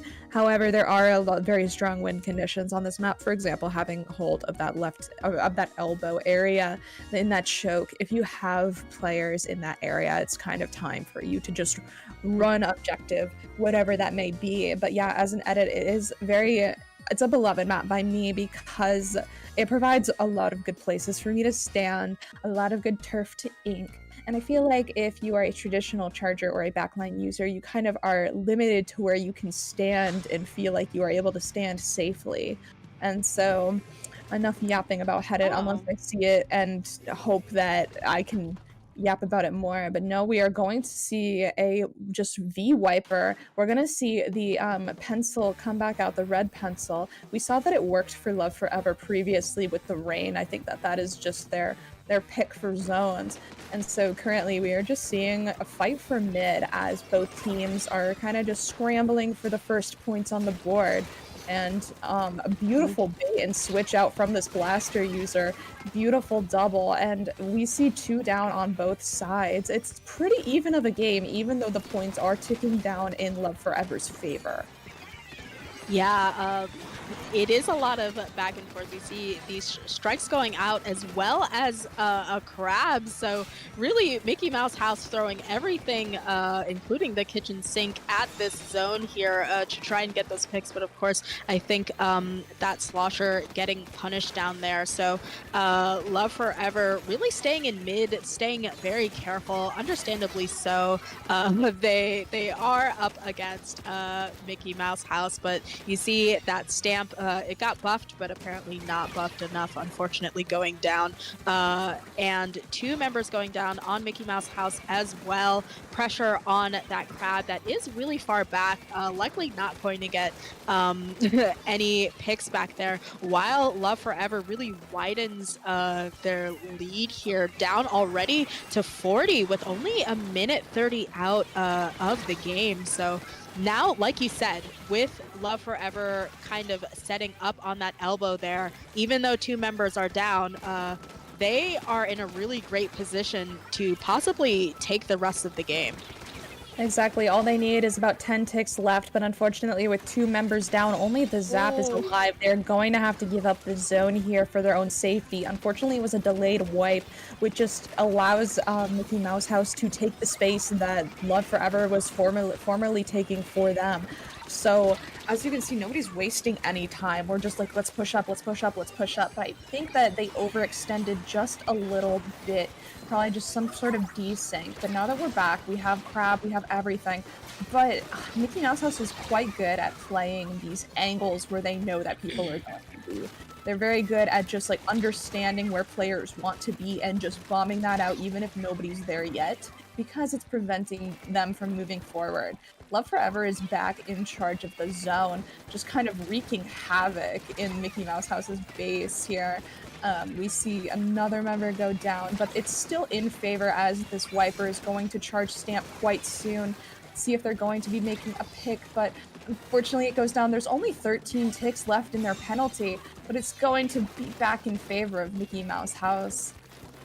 Yeah, really good hustle there on Mickey Mouse House for sure, because like we said, you can get through. They got through those penalties with ease. We have one of those crab fights that I know you love now, with the other crab being neutralized, and Mickey Mouse House largely using their crab to kind of paint that mid, but they do lose that. And right now, they're gonna have to figure out how they'll be able to once again push all the way up to that elbow, because I think that was really good positioning when they were able to to wipe the other team and really take that spot. You see them kind of trying to make that move there, but the buffed Ultra Stamp was online and was able to get that pick. You see Zenith being able to get that throw and take that space. So right now, honestly, Mickey Mouse House with just over a minute left is really struggling to take the zone and keep it, and they have kind of a mountain up ahead of them. Even though they have effectively taken out 3 members of Love Forever, they're gonna have to set up and stay wherever they're set up, because with I think just this crab online, perhaps they'll be able to pressure them enough to make a dent in the lead that Love Forever has. And we're currently seeing Love Forever trying to retake the zone with the hammer coming back online, but it seems like it's to no avail. The rain does come out, but does not get any purchase aside from just maybe displacing them a little bit. We see a crab come out, and I think that people on Love Forever are really just kind of taking they know the timer. They're like, okay, it's time to go now. And it works out in their favor with 3 down on Mickey Mouse House with only 15 seconds left on the clock. It's not looking like Mickey Mouse House is going to be able to take the zone back unless strikes come out and people paint the zone, which is exactly what happens. And now we are going to enter some form of overtime, but we are going to see rain come out and possibly the members of Love Forever push in with this, unless they're able to displace these people from behind glass, because they are just not able to move forward with the buff to hammer. That is 1 win for Love Forever, preventing a 3-0 knockout. You tell me if I'm simply not paying attention. Was Zenith on Team Love Forever this whole time? Or is that a sub-in? Yeah, Zenith's on Love Forever. Zenith was there the whole time. Yeah, she's here. Yeah, I was like, as they loaded in, I was like, oh, Zenith's here. Oh, she's. Yeah, I saw on the roster that she is on the roster. One of 8 people on this, 7 people on this. That's what I mean. Maybe they just had a billion. Maybe they had a billion subs, and she was just subbed in in this game. I just noticed her now. My bad, Zenith. But really strong. My apologies, Zenith. Also, one thing that I noticed is that it may be Mickey Mouse House. No, it might be Mikey Mouse House. Mikey. Because somebody on the team is named Mikey. But I don't know how to pronounce your name, so apologies for saying Mickey, but... Yeah, well... You are making a pun on Mickey Mouse House, so I'm gonna say Mickey. Maybe the E wouldn't fit. Maybe... But, yeah, Love Forever able to mount a really strong counter attack to stop match point from going to Mikey Mouse House, which is going to lead us into... my words are bad. Into Tower... Tower ship shape! Aha! Shush! I always said Sturgeon because I'm so silly. And I'm like, nobody plays Tower Sturgeon. The famed bisexual map. Did you ever notice the colors? I noticed them one day and I was like, oh. What? But anyways, yeah. No, actually. It's color-coded. The map is bisexual? Yeah. Wow. And speaking of which,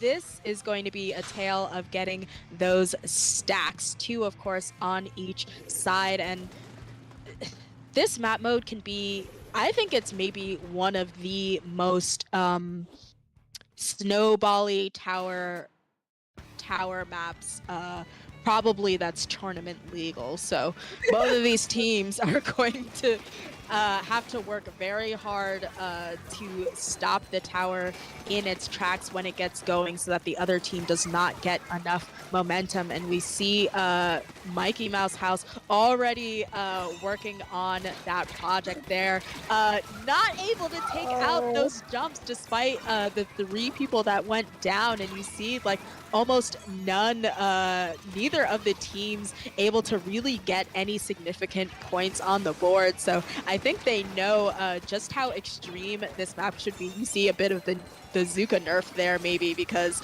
the pencil getting to live to fight another day after being zooped directly at. But yeah, Mickey Mouse House currently making their way through those points, and Love Forever organizing together to see what they can do to stop that push.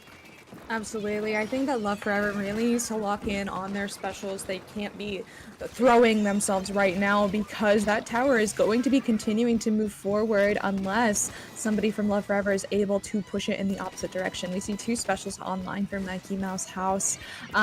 They are a Cooler and I believe that is a Wave Breaker and not Splashdown. And that is an interesting choice. We see Zenith trying to take a very cheeky little push, and the pencil getting a beautiful double and then jumping out. That was poetic and beautiful. And 3 down on Love Forever for basically a delayed wipe. It's obvious that Mikey Mouse House really wants this win, and they want it badly. Yeah, they are not taking any prisoners. You see this bubble kind of being kept in the pocket for when it's needed. No doubt likely for when they're kind of when they start working on their points here. But you see, sometimes you're the blaster on the tower and you're like, hey, somebody tag out with me so I can go. Unfortunately, going down with that bubble in their pocket. As a matter of fact, 2 members of Mikey Mouse House going down, meaning that Love Forever is going to take that space and move forward. But once again, they have not put any significant points on the board yet, and it seems as though every time they try to move forward, they immediately get checked by Mikey Mouse House. They're really locked in and keeping that space. So yeah, any aggression kind of shown by them, it just seems as though they are up against a steel wall as it pertains to defense from Mikey Mouse House. Absolutely. It's unfortunate that Love Forever is not able to get a push going, but yeah, it is very admirable to see Mikey Mouse House's defense here. And they realize that they don't really have to push forward too much because they have a very strong lead. However, they are taking advantage of numbers when they do have them. I feel like Love Forever is kind of fumbling a little bit, as in they don't really know how to get through this brick wall, so to speak. We see some damage being put on Mikey Mouse House, which is exactly what Love Forever needed. I think that Love Forever is the type of team where they are able to hold space quite well if they have it. Unfortunately, the crab goes down to a bomb. And we're seeing Mikey Mouse House being pulled in a bunch of different directions here. We're seeing a defensive crab come out with the rolling over of the ball. This match is not real at all. Listen, also as an edit player, I just finished 5-starring Edit Nouveau, and I had to learn from scratch how to play Crab. And I think that balling up as Crab and simply running over somebody is a very underrated play that I use quite often. Sometimes you just don't want to be in the firefight. You just say, let me just be like a roller and crush them. So definitely a great play there, but I think that Love Forever finally getting their legs in the last minute of this game, mounting that offensive and maybe finding a little sort of a little crack that they can get through in Mikey Mouse House's defenses. You see here this really strong zap showing off the offensive capabilities that have been given to it. And you see they've made it through that checkpoint, so they're making their way down. And once again, this is a snowbally map. So Mikey Mouse House, despite the fact that they're so ahead and actually 2 members going down on Love Forever, we're gonna see with a member there, the GG strikes are going to come out, and that's just going to be game. That, of course, is why they call them GG strikes. And Mikey Mouse House going to eke out their 3rd win of the set, granting them the entire set there. Absolutely, and we are going to see Love Forever go to losers bracket, I believe, and so we may see them again if they're able to fight tooth and nail and claw out of there to take on Mickey Mouse House in a rematch. I think both teams were pretty solid there. It's mostly just like 2 brick walls forcing themselves together, and it's difficult to play against. It really is, and so you kind of just neither team feels like they're making any mistakes, so you have to kind of force something to happen and capitalize off of it. It's a little difficult, but I think both teams played really well. And so with that, Mickey Mouse House 131, and we are going to throw it over to a very quick ad break. Don't go anywhere. We will be back soon.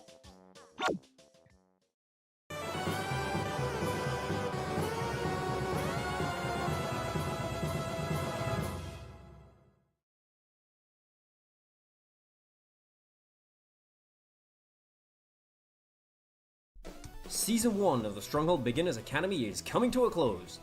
This time around, we've created 15 new teams and given them guidance, mentoring, and coaching throughout the last 2 months. You may recognize some of these teams from low tier or low level tournaments, but you're probably wondering, who are the teams? How good are they? Well, we're glad you asked.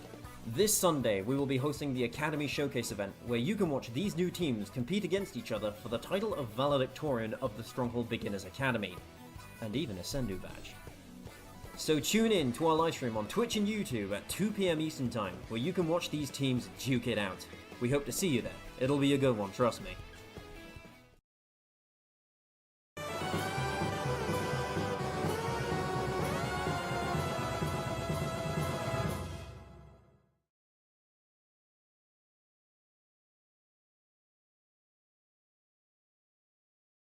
Season 1 of the Stronghold Beginners Academy is coming to a close. This time around, we've created 15 new teams and given them guidance, mentoring, and coaching throughout the last 2 months. You may recognize some of these teams from low tier or low level tournaments, but you're probably wondering, who are the teams? How good are they? Well, we're glad you asked. This Sunday, we will be hosting the Academy Showcase event, where you can watch these new teams compete against each other for the title of Valedictorian of the Stronghold Beginners Academy, and even a Sendu badge. So tune in to our livestream on Twitch and YouTube at 2 PM Eastern Time, where you can watch these teams duke it out. We hope to see you there. It'll be a good one, trust me.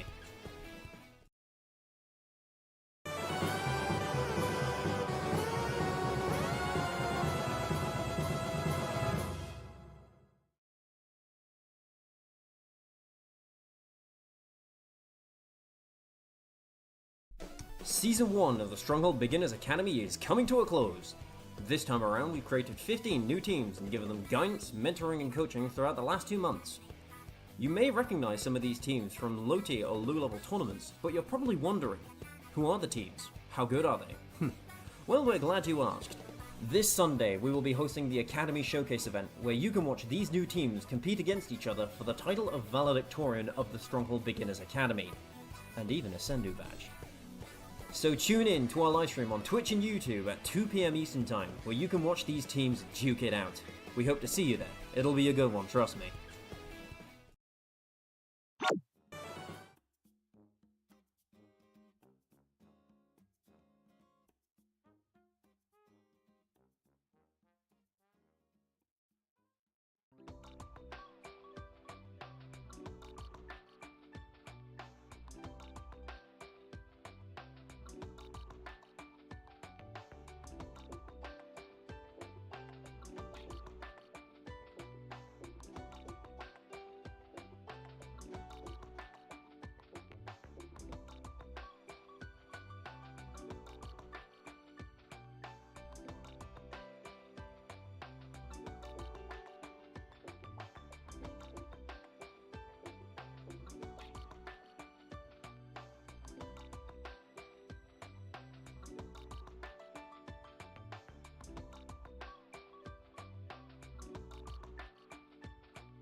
Hello, and welcome back to Squid Junction 89. We are in losers bracket finals. We are going to be watching Love Forever versus Pinpoint. I am joined today by the lovely Sasu. Yeah, and I am joined today by the lovely Nell. Thank you for the introduction. I forgot to introduce myself. That's why I got you. Listen, heavy edit bros gotta stick together. Head it, bros. Hashtag Head It Nation. Mm-hmm. So we are going to be watching Love Forever, who we just witnessed, unfortunately, lose in grand finals. Winners bracket final. Winners bracket finals. I'm sorry, I'm not the bracket guy. Listen, I'm here to help you. I will be the bracket guy for now. Thank you.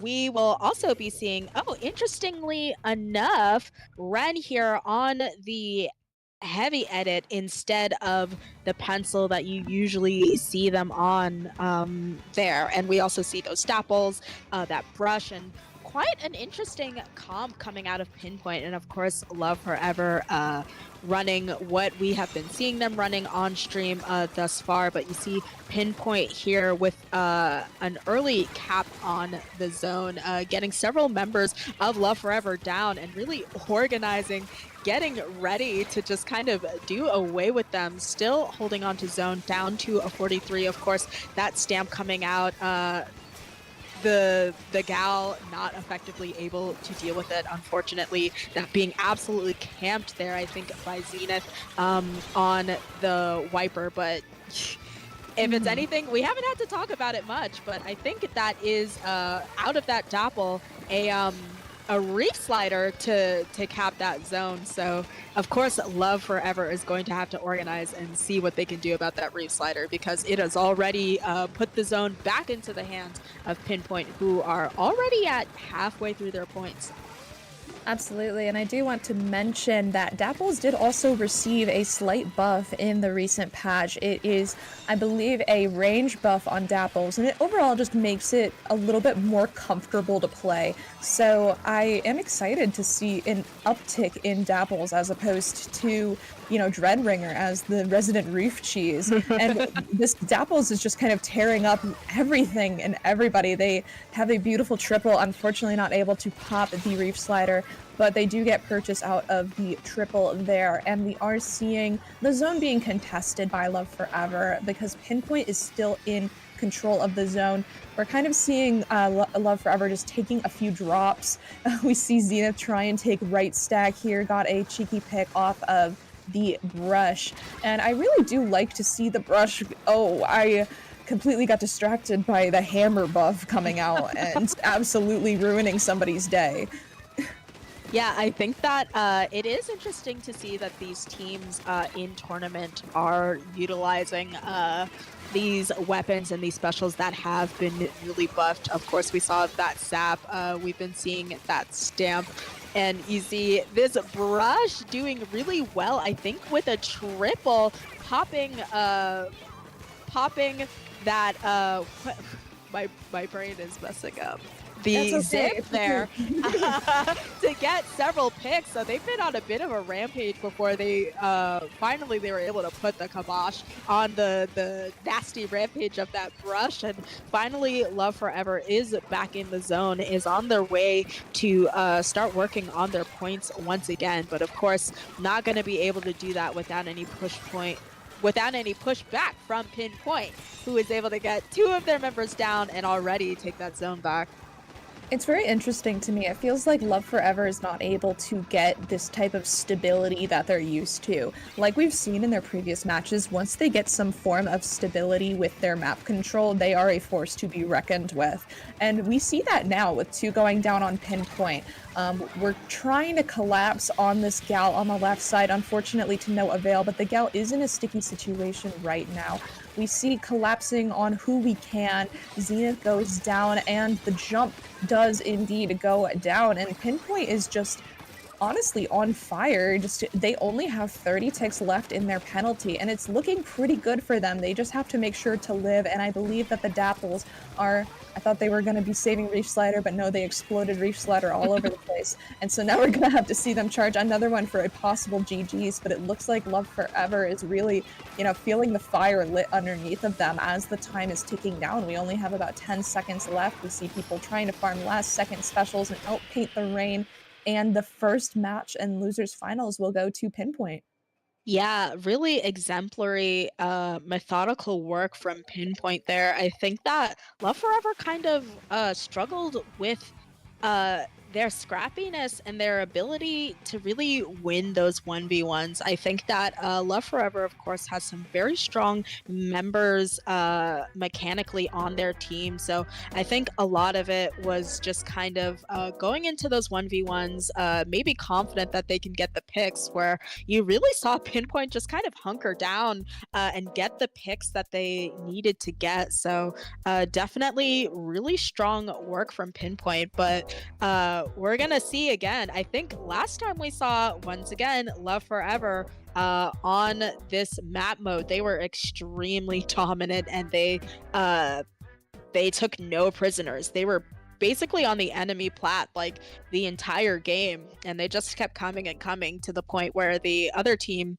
had to just kind of do one of those backhanded brush plays to just try and get points on the board. So Pinpoint, I'm sure, feeling really great about that first game, but they're gonna have to make sure that they're able to play like how they played last game and kind of stand on business, be on that plat. And we'll also see if Ren sticks to this heavy edit due to the changes in the meta due to the last the last patch that went through, or if Ren is going to switch to their signature, which tends to be pencil.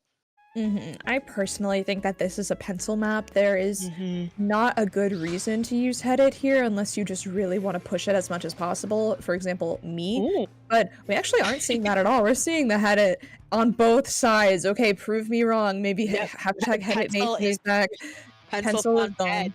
Pencil is gone. We are living in the Renaissance era of Splatoon 3 meta. Songs are up for the edit players. Edit stonks are huge. I'm a previous investor. I'm an early investor, so not to brag, but I'm an early investor. No, same. Me from 2023, me, because I was there, frame one as well, is happy to see this, but we do see Love Forever really not giving any sort of space for Pinpoint early on, and they do get those early picks, but maybe being very careful about grabbing that Rainmaker early, even though they are able to get 2 members down on Pinpoint once again, sending out whales. They are just throwing everything to make sure that they're going to have a clean break there for that check, but unfortunately, with one of their key players going down, they're kind of stalling a little bit on that push, being able to get up to the checkpoint, and with a lot of patience, unfortunately at the last second they are denied that checkpoint, and 3 members go down on Love Forever, so they're not going to be able to recover that Rainmaker, and that is going to be in the hands of Pinpoint to currently make their push. And once again, they're kind of doing how they were doing in that last game, really locking in, taking those 1v1s and winning them. You see 3 members going down on Love Forever, and now really this is just going to be Pinpoint's game to lose. Absolutely. Pinpoint is a dominant force to be reckoned with, and it is unfortunate that Love Forever missed the dunk on the Rainmaker's check, because that is another level that they need to get through in order to possibly make a lead switch. We see Pinpoint just kind of wreaking havoc on Love Forever's plat, but with 3 down, this is Love Forever's opportunity to get some paint in mid here. We see a few sneaky jumps in, trying to make something happen, trying to cause some havoc. but they really want that check, and so they are going to work hard to get it. Unfortunately, it seems like one has gone down, and we're just kind of entering their plat at different times, which is not really something that we want to be seeing during a push, especially in a choke that is so heavily contested. We want to see some kind of like cohesion going in all at the same time, doing what we can. But unfortunately, that leads to a wipeout from Love Forever's side. There was just a disconnect with timing there, about when we're going in. They kind of seized the opportunity a little bit fast.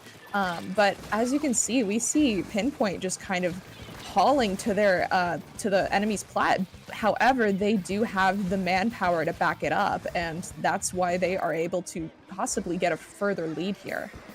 Yeah, you see two of those members going down from Love Forever, and I think that Pinpoint, like, especially, I'm gonna have to give a lot of kudos to their gal player, Love Forever, of course, with all of the members of Pinpoint in that plat area. They are able to get that wipe and start back on their push to finally get that checkpoint. You see with that very offensive crab as well as the whale, they are just throwing everything at Pinpoint to see what sticks, and I think they're going to be able to perhaps get a lead here, and they are, with two members going down on the side of Pinpoint, down to 24 ult, really kind of easily there. So now with a minute 15 left, Pinpoint a little bit on the back foot and gonna really have to capitalize off of their aggression this whole game to see if they can take that lead back.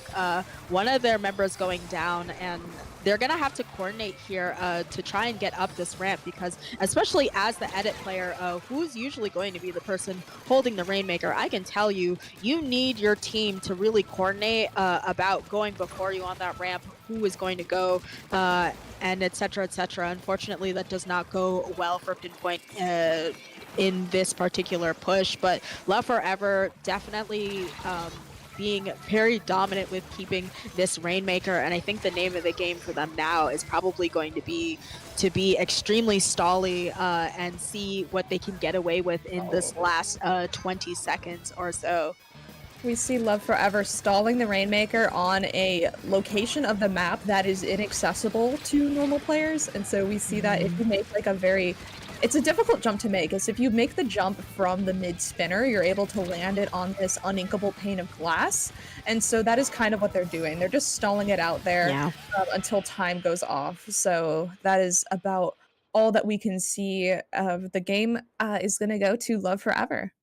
Yeah, I think that the win con there, as I saw that, my immediate thought is that Pinpoint does have access to whale, so if they are able to get that in time, they will easily be able to whale the stalling Rainmaker and do away with them, really. But unfortunately, I think that gal you see there with 3 seconds left was not able to get the whale in time to stop the Rainmaker from being in that particular place. So we are going to head to a game 3. Once again, a map mode that both Nell and I have given a lot of praise, that can be especially very useful to these two teams running edit zones, Robo Robin, and bonus, maybe no annoying sprinkler on the bowl. Yeah, I mean, I'll be honest, when I do play Sprinkler, my favorite thing is to put it on the bowl. It's one of my favorite things to do because it's funny and it's cute up there and it's the perfect spot. And I like that the bowl itself is an object that you can use to put Sprinkler on. It just Listen, brings me a little bit of joy. it's one of those things that it's like Hammer. Like when you have Hammer and you're able to get that triple, it feels so good. But when somebody else pops Hammer, you're like, get rid of this special. I hate it. It's so annoying. You know what I mean? Yeah, I completely agree. But I don't think we're going to see that many comp changes here. I do think that Love Forever we've seen them play Rainmaker previously, and that's why they had like an up on that match. I'm curious to see how they're going to play here, if there's going to be any strong changes. We don't see any changes on the side of excuse me, Pinpoint. And I think that the V shot is new on the side of Love Forever. I could be wrong. However, this is a match point, so whoever wins this match will be going on to grand finals fighting Mikey Mouse House. So we are going to be seeing the teams just kind of fight tooth and nail, and as we can see, 3 go down on the side of Love Forever, and Pinpoint is taking advantage of this advantage. However, they go 3 down in turn. It's kind of just like the push and pull of these types of matches, and there's only 80 points on the board right now, so it really is anyone's game as to who has a stronger advantage here. Yes, and you see 3 people already going down on this side of Pinpoint. The V shot, I believe, actually is a carryover from the last game. I think that Love Forever definitely wanted to be more offensive, and the fact that they got rid of their true backline with the pencil and they moved over to edit, of course, putting in that shot as their support shooter. But Love Forever already making quick work of their points, already past the halfway point and in that elbow, which is a very strong hold place to be. And the fact that they're not dealing with any penalty points means that Pinpoint is actually going to have to move really quickly to get into the zone if they are going to take the lead out of here. But with that wipe, that's just going to be it, and Love Forever is able to have a pretty dominant game 3, sending them back into grand finals for that rematch. I am excited to see Love Forever fight in a rematch with Mikey Mouse House personally, but I will say that Pinpoint put up a very strong fight, especially in the first match. They seemed very equal, if not dominant, to Love Forever, and so I think they played a very strong game. This map is just like, I love this map. However, it does get pretty lockout heavy, and it's very difficult to get people out of your area if they are in your area, especially past that elbow. That's why the elbow is such a strong win condition. So defending on Ramen is not a fun time, I'll be so honest, but it is one of my beloved maps. So we are going to see Pinpoint, unfortunately, out of the tournament, but they played a wonderful set, and we are going to be seeing Love Forever move on to grand finals versus Mikey Mouse House. We are going to run another small little ad break as we get everything set up to provide more entertainment for you guys, so be sure to stay tuned.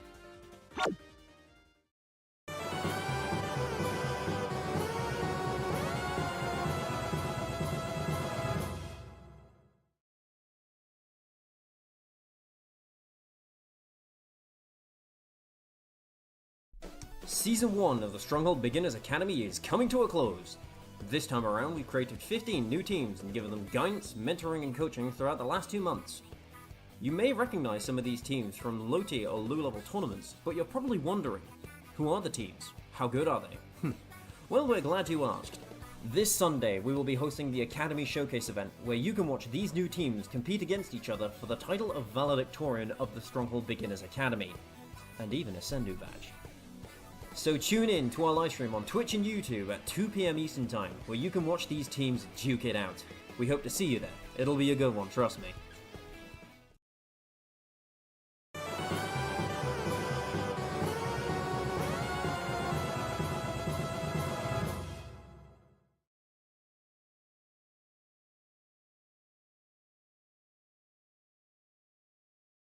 Season 1 of the Stronghold Beginners Academy is coming to a close. This time around, we've created 15 new teams and given them guidance, mentoring and coaching throughout the last 2 months. You may recognize some of these teams from low tier or low level tournaments, but you're probably wondering, who are the teams? How good are they? Well, we're glad you asked. This Sunday, we will be hosting the Academy Showcase event, where you can watch these new teams compete against each other for the title of Valedictorian of the Stronghold Beginners Academy, and even a Sendu badge. So tune in to our livestream on Twitch and YouTube at 2 PM Eastern Time, where you can watch these teams duke it out. We hope to see you there. It'll be a good one, trust me.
Hello and welcome back to Squid Junction 89. I'm Sasu and I'm joined here by Nell, and we are going to be commentating grand finals for you. Love Forever versus Mikey Mouse House.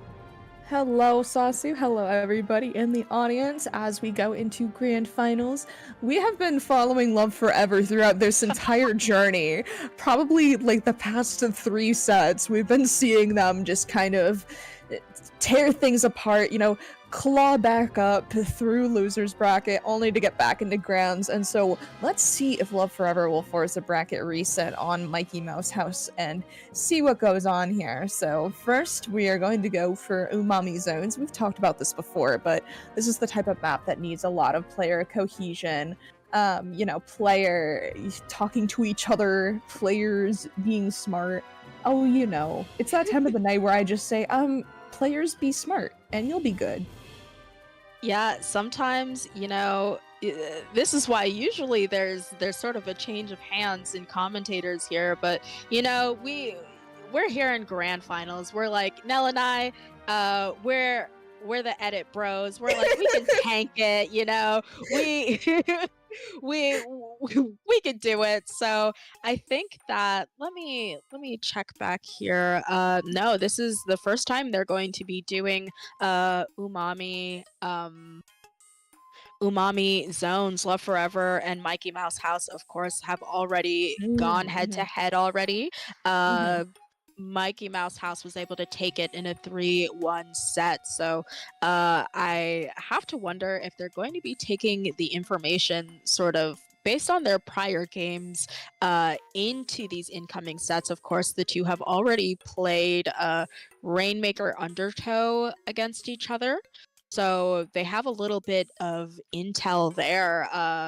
And I think that they maybe did they do Hagglefish? I think that may have been a different set, but definitely they've already done that Undertow game. So a lot of these things are going to be all new, but I think at this point, after 4 sets, they know each other as players and they know what to expect. Absolutely. I'm curious to see if they're going to adapt their comps any differently, because I know that Love Forever has been fond of running Red Pencil and Zap. So I'm curious if they're going to change that at all. But I just want to interrupt and say that the prediction has started, and I think that chat should begin to safely gamble with their channel points to kind of predict who you think will win. Do you think that Love Forever is going to win after they fought tooth and nail through losers bracket, or do you think that Mikey Mouse House is going to continue their reign of terror? What do you think? Be sure to gamble now to get more points in the future. That is my subtle plug. Remember to spend responsibly. Yeah, and put an extra 10 points of your channel points in there for me, who is on the mic and cannot gamble at the moment.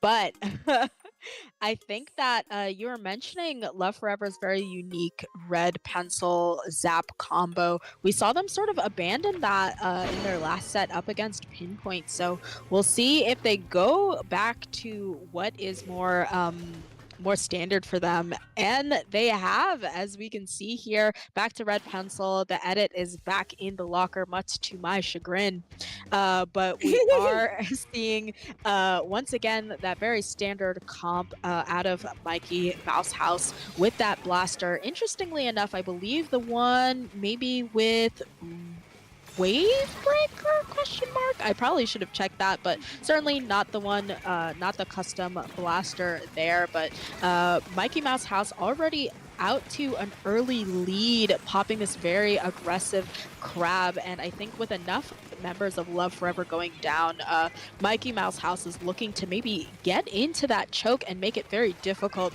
for Love Forever to get into that zone. And you see with those strikes going out, there's just a lot of aggression right now, and I think they're going to be able to, they were almost able to get halfway through their points, but Love Forever is able to organize, make sure they didn't stagger too bad, and start making their way on the zone. This is going to be one of those paint the zone moments for Love Forever. Please paint the zone and get that cap, but right now they are in deadlock, and we'll see if they're able to get it, and they are. Now now I can peacefully pass off to Nell now that my brain has been put at peace here.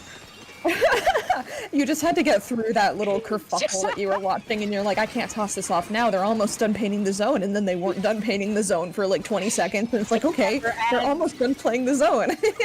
But yeah, so there is kind of a strong lead from Mikey Mouse House. However, Love Forever was able to flip the zones, so we do see them trying to get some points on the board with a penalty. Mickey Mouse House is back in it again, 2 going down. It's just a bunch of scrappy fights right now. Nobody's really truly dominant right now. However, the map is, I believe, mostly purple. We are seeing, I feel like Sasu is telling me something. I'm not too sure what it is though. I don't know. Should we paint the zone? Sasu's words echoed, paint the zone, and then we're all like, okay. I'm trying to telepathically get in these players' heads. Like we were talking about before when we did see umami zones, there is a strong tendency. I think this is one of the more difficult of the double zones when it comes to making sure that both zones are painted. I don't know what it is. I think it's because the choke point to both the choke point coming out of your court area is so important to have a hold of that oftentimes when you wipe the other team, when you get them at disadvantage, you're automatically going to want to move up to that choke, and sometimes that leaves the zone a little bit unpainted, but not for Mikey Mouse House here. As they have both zones painted, they have that crab popped, and of course they have this slosher kind of sloshing around and trying to check. You see, actually Mikey Mouse House being notably very careful in sort of their offense there. You see that pick from this slosher on the crab, and maybe it was very advantageous for them to not immediately rush to that choke and try and sort of spawn camp Love Forever, because they were able to get that pick off of the crab, and they're able to paint the zone here and keep it in neutral so that they can further make their way on that lead. And if they are able to paint this, they will take the lead, and the lead is theirs. As now with a 50-second penalty on Love Forever, it's really Mikey Mouse Houses to lose, especially with 9 seconds left here. And luckily for Love Forever, they are able to put this in neutral, but with that pick from Zenith, they are able to grab it out of the clutches of Mikey Mouse House and start making their way on their own points. Fantastic play from Zenith. We saw that she was able to use the stamp and just kind of paint the zone with it to stall it out as long as possible, just to prevent a knockout. But then she was able to get a pick on somebody with, you know, the new stamp buff that we see. And so now Mikey Mouse House is just needing to get back in here, but they are sitting pretty with just 2 points left on the board. However, they do have a strong penalty. With only 30 seconds left, I feel like Love Forever is going to need to play it quite safe just to prevent this knockout that is kind of inevitably coming for them.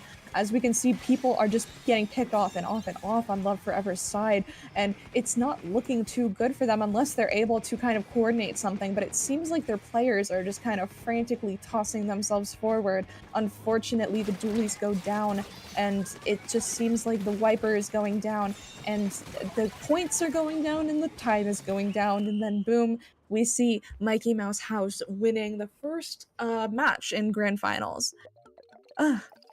Yeah, I think that just like we saw the last time we saw this map mode, it can be so incredibly easy really to stagger here with how hard it is to get out of your spawn. But I would actually argue big ups to Mikey Mouse House for being patient when they did have the zone, but I actually think that Love Forever, maybe that's not entirely the play for them there. Of course, they have Zenith, they have that Zap instead of that pencil that has Cooler, right? So I think that they have a lot of fighting power, and they have to utilize that power by trying to maybe push up and do a little bit of spawn camping when they get the appropriate picks from Mikey Mouse House. But yeah, I think that patience and trying to in turn stay in zone and kind of babysit that makes it more difficult for their comp. But it is now time for the rematch on Undertow Rainmaker for Love Forever and Mikey Mouse House. Of course, I think Mikey Mouse House did take it the last time we saw it, but it was very much so back and forth up until I think a really strong push from Mikey Mouse House at the end there. And after multiple attempts, they were able to close out the game. I think with a knockout. I could be completely misremembering that, but Love Forever is now going to have to figure out how they're going to mount a strong enough defense to make sure that doesn't happen again. Absolutely. I mean, like you said, it does feel like Mikey Mouse House is playing a bit more patient. I think that's because they're starting to learn what Love Forever does. They're starting to kind of think about what the other team is doing and how they can contest it. And I think that's probably what we're going to be seeing here. We're going to be seeing, I'm going to assume, unless somebody gets 2 or 3 right off the bat, that it's going to be pretty stalematey for a while, because that is just the plan on Undertow, is to be stalematey until it's really not. And that's probably what we're going to be seeing. I would like to see the Wiper come back out. I think Zenith on the Wiper is incredibly powerful for that team, just because of the painting and the aggression. And so we're not seeing any changes on where's Mikey Mouse House, but we are seeing a few changes on Love Forever. We are no longer seeing the red pencil with the zap. We are instead seeing the normal cooler pencil with a T-Tech, just for a bit more paint, I'm assuming. I'm curious as to what spurred that idea on, but I am happy to see it happening. We're already seeing strikes being farmed and spammed within 20 seconds. That is the beauty of this game. We see 1 down on the side of Mikey Mouse House, 2 down. It is just a very neutral game still. We're going to try and combo with the whale to no avail, unfortunately, and that leaves Love Forever kind of out in the cold a little bit, because they did go 3 down. Now they have to kind of really push forward into the right area on the checkpoint. They're doing everything that they can to prevent this check from being broken, and they are able to prevent that thoroughly. But unfortunately, Mikey Mouse House has 2 specials on the board to take this with. Yeah, you mentioned the change to V Pencil as well as that T-Tech, but I think also of note is that Zenith has changed to this Gal here, and I think that last play shows all the reason why that may be. Gal, of course, having really strong fighting power and that wall, so when Mikey Mouse House was making that attempt on that checkpoint that they have now successfully gotten despite 3 of their members going down, you have that Gal that's able to immediately point blank shoot those people down. So I think that fighting power definitely very useful for them. But now the Rainmaker is in the hands of Love Forever, and they are currently making their push, though. I was thinking exactly that this is what that change to strikes was for. Of course, when you strike, you kind of leave your teammates invulnerable for a little bit as they walk to the checkpoint. And even though Love Forever is pretty much stopped there in their push, more importantly, they were able to get that check. And like we were talking about before, really once you get that check, you're kind of made in the shade. And the name after that is to get past that really narrow section and get those bazillion points that they grant you for that little jaunt you do on your way to the goal there. So both teams having gotten their check just right past halfway through the match is going to mean that it's anybody's game at this point. I was just going to say that it's anybody's game. Unfortunately, Love Forever is kind of caught out with just the Rainmaker. So they are just trying to just get some points on the board, possibly set something up, but they are cornered here with, I'm not too sure where their teammates are, but they're not on the left side with them. So as we can see, the Rainmaker is trying to just re-stabilize and make sure that their teammates are in front of them as everybody gets back. I would like to see more paint on the left side, and wish and ye shall receive. I'm seeing a little bit more paint on the next left side, but they are not able to get the lead here until now. They just got barely scraped by with a 2-point lead, and then 3 people go down on the side of Love Forever. And so now the ball is in Mickey Mouse House's court to retake the lead and possibly, we're still waiting on somebody, just one team, to get that bajillion points that we constantly talk about. We're still waiting on that. However, I have seen games for Undertow Rainmaker where it is in this kind of 1 point difference past the right check.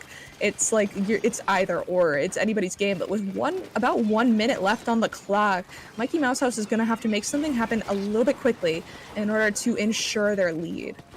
Honestly, the lead that they have to get isn't that large, aside from the fact that it's 2 points. It's essentially one step past the checkpoint is going to get them this lead. So Love Forever is going to have to throw everything and the kitchen sink to make sure that they can't make that walk, because they are pretty much almost at lead section. It's not going to happen. 3 of their members going down from Love Forever with just 47 seconds there. And you see they have been granted their bajillion points, down already to 28 despite only really a meager walking there. And now we're closing in on about 30 seconds left. Love Forever is not going to want a repeat of that last game. And this is essentially what happened. They were very close for a lot of the time.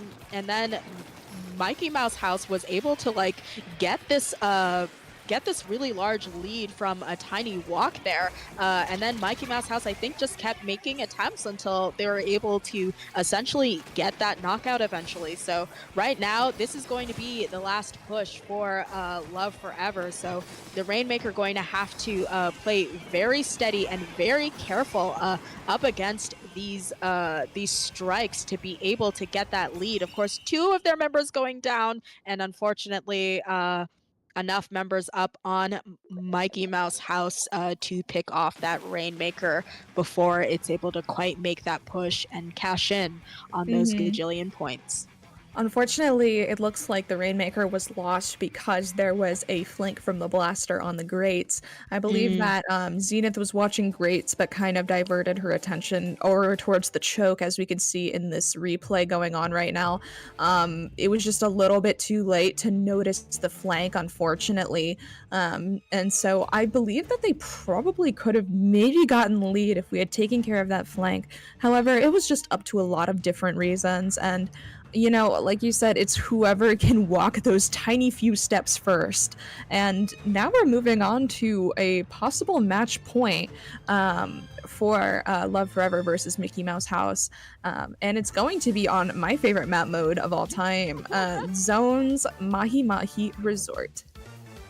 Well, this is the first time we're going to be seeing this map mode on stream, and I'm interested to see if we're going to be seeing some changes from either of these teams. Of course, this is a particular map mode that is very vulnerable to Zone's cheese, so we might be seeing a Dreadringer or some Doppels from either of these teams, or perhaps they just stick and call it a day. But you know, I think that there's a lot of plays to be made. Obviously, a lot of teams put a lot of purchase on the fact that you really have to drop on Mahi from some sort of ledge. And so that Blaster may have a lot of equity here in terms of the ledging that they might get out of this, or we might see someone switch to a Carbon, and some just put a lot of their resources in fighting in zones. So we're gonna see what these teams favor as we head into this possible match point in the grand finals of Squid Junction 89. So far we see a decav, which should not be surprising, but decav, of course, very popular on zones due to its fighting capability, but also due to its bubble. But of note is that I feel like we've hardly been seeing any decav, perhaps because of the nerf that it's received in that last patch. I agree with you. I think that because of the nerf it received, it's probably not going to be seeing as much use. It still has a really good kit and obviously a very good potential of skill. However, what exactly was nerfed was when you do a charge slash, you cannot immediately flick your camera to hit whoever you want. It has to be like there's a little bit of a delay on who you flick. So that prevents a lot of the cheese that everybody sees normally with decaf clips that you see. But currently, we are seeing Mikey Mouse House just kind of dominating the match right now, which is typical for the beginning of Mahi Zones. We normally see, one team kind of take the lead before the water drops. And then when the water drops, there's a bigger opportunity for the other team to kind of get in there. But with already like 30 seconds left on the board, it's going to be the ball is in Love Forever's court. They need to be able to paint the zone and flip it as soon as possible, and which they are able to do, giving Mikey Mouse House a hefty penalty. Yeah, I think that like you said, once that water drops, I think the entire map practically becomes another map. Due to the ledges that you have access to and due to how the drops are. So definitely, like you said, we saw one of the teams make it past that halfway point, and already we have a switch as to who has the zone. Of course, Love Forever making quick work of their points, already down to the 40s. Those strikes going out, perhaps going to cap the zone, especially with this crab active heading towards the zone. But once again, Love Forever didn't have to make it through their penalty points, but so they were able to get a lot of those points down with 3 of their members going down. Of course, Mikey Mouse House going to get that zone, and once again, we've seen their gameplay. They like to play patient, and of course, when you see this aggressive comp out of Love Forever, you have the shot, of course, the dualies, and even quite frankly, their edit, those things can be checked with patience. They can overextend, they can be a little bit aggressive, and then you can kind of punish them for going forward too much. So that's what we've been seeing from Mikey Mouse House, and I think that's what's made it so that they're able to hold on to this lead thus far. And we can see Mikey Mouse House fighting tooth and nail to prevent a penalty, and we see 10 ticks left on the board and only 2 members of Love Forever back up, and all they have to do is just paint the zone. But it looks like they're celebrating because they have just won Squid Junction 89. Congratulations to Mikey Mouse House. Yes, in a blowout 3-0 clean win here in Grand Finals. Mikey Mouse House has done it with ease. Certainly not easy, but very strong play. You see at the end here on this replay, we have that double, and before the slosher goes down, they're able to take down yet another player. So really strong showing from Mikey Mouse House, closing it off with a tight bow and putting a bow on Squid Junction 89. Absolutely. I mean, those were really fun matches overall. I think that they played tooth and nail. They did really well, and Love Forever fought and clawed their way out of losers bracket, and I think they did really great. And second place is nothing to sniff at, Absolutely not. Congratulations, definitely, to both of these teams that played very well. We saw some strong sets from both of them, but ultimately, a slightly bigger congratulations to Mikey Mouse House, and a congratulations to anyone who gambled their points correctly. Shout out for those people, and I hope you got back a return on those 10 extra points that you put in for me. But that is going to be it for us here, Nell and I. But before we go, let's just make sure we plug our socials, because Nell, if the people are just loving you and loving the Headit gameplay, the Headit pilled commentary, where can they find you now? Thank you so much, Sasu. I am very funny and beautiful. Can confirm. Thank you. So you can find me predominantly on Blue Sky, Nellfire with a 1 as it is spelled at the bottom of the screen, .bluesky.social. I like to yap and be a little silly and funny and cute. Sasu, where can we find you? You can find me at Sasu in your pants. That's SASUIN, the letters UR.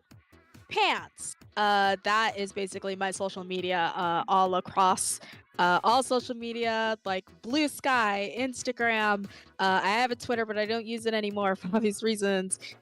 Discord. If I have it, then that is going to be my social on it. Alrighty. Well, thank you so much to everybody who tuned in tonight, and we will see you again next week for Squid Junction 90. Thank you. Yeah. And a quick thank you to our streamer as well, Sama Paris, for putting in the work. Streaming is not easy, so I wanted to take the time to thank the streamers because it's a lot of work, it's a lot of multitasking, and they're able to put on all these fantastic graphics for you. So thank you to Sama Paris, and thank you guys for watching. We'll see you next week. Everybody wish Sama's cat a happy birthday. Happy In the birthday, chat. Samus cat. Happy birthday, Sammy's cat. We'll see you next time.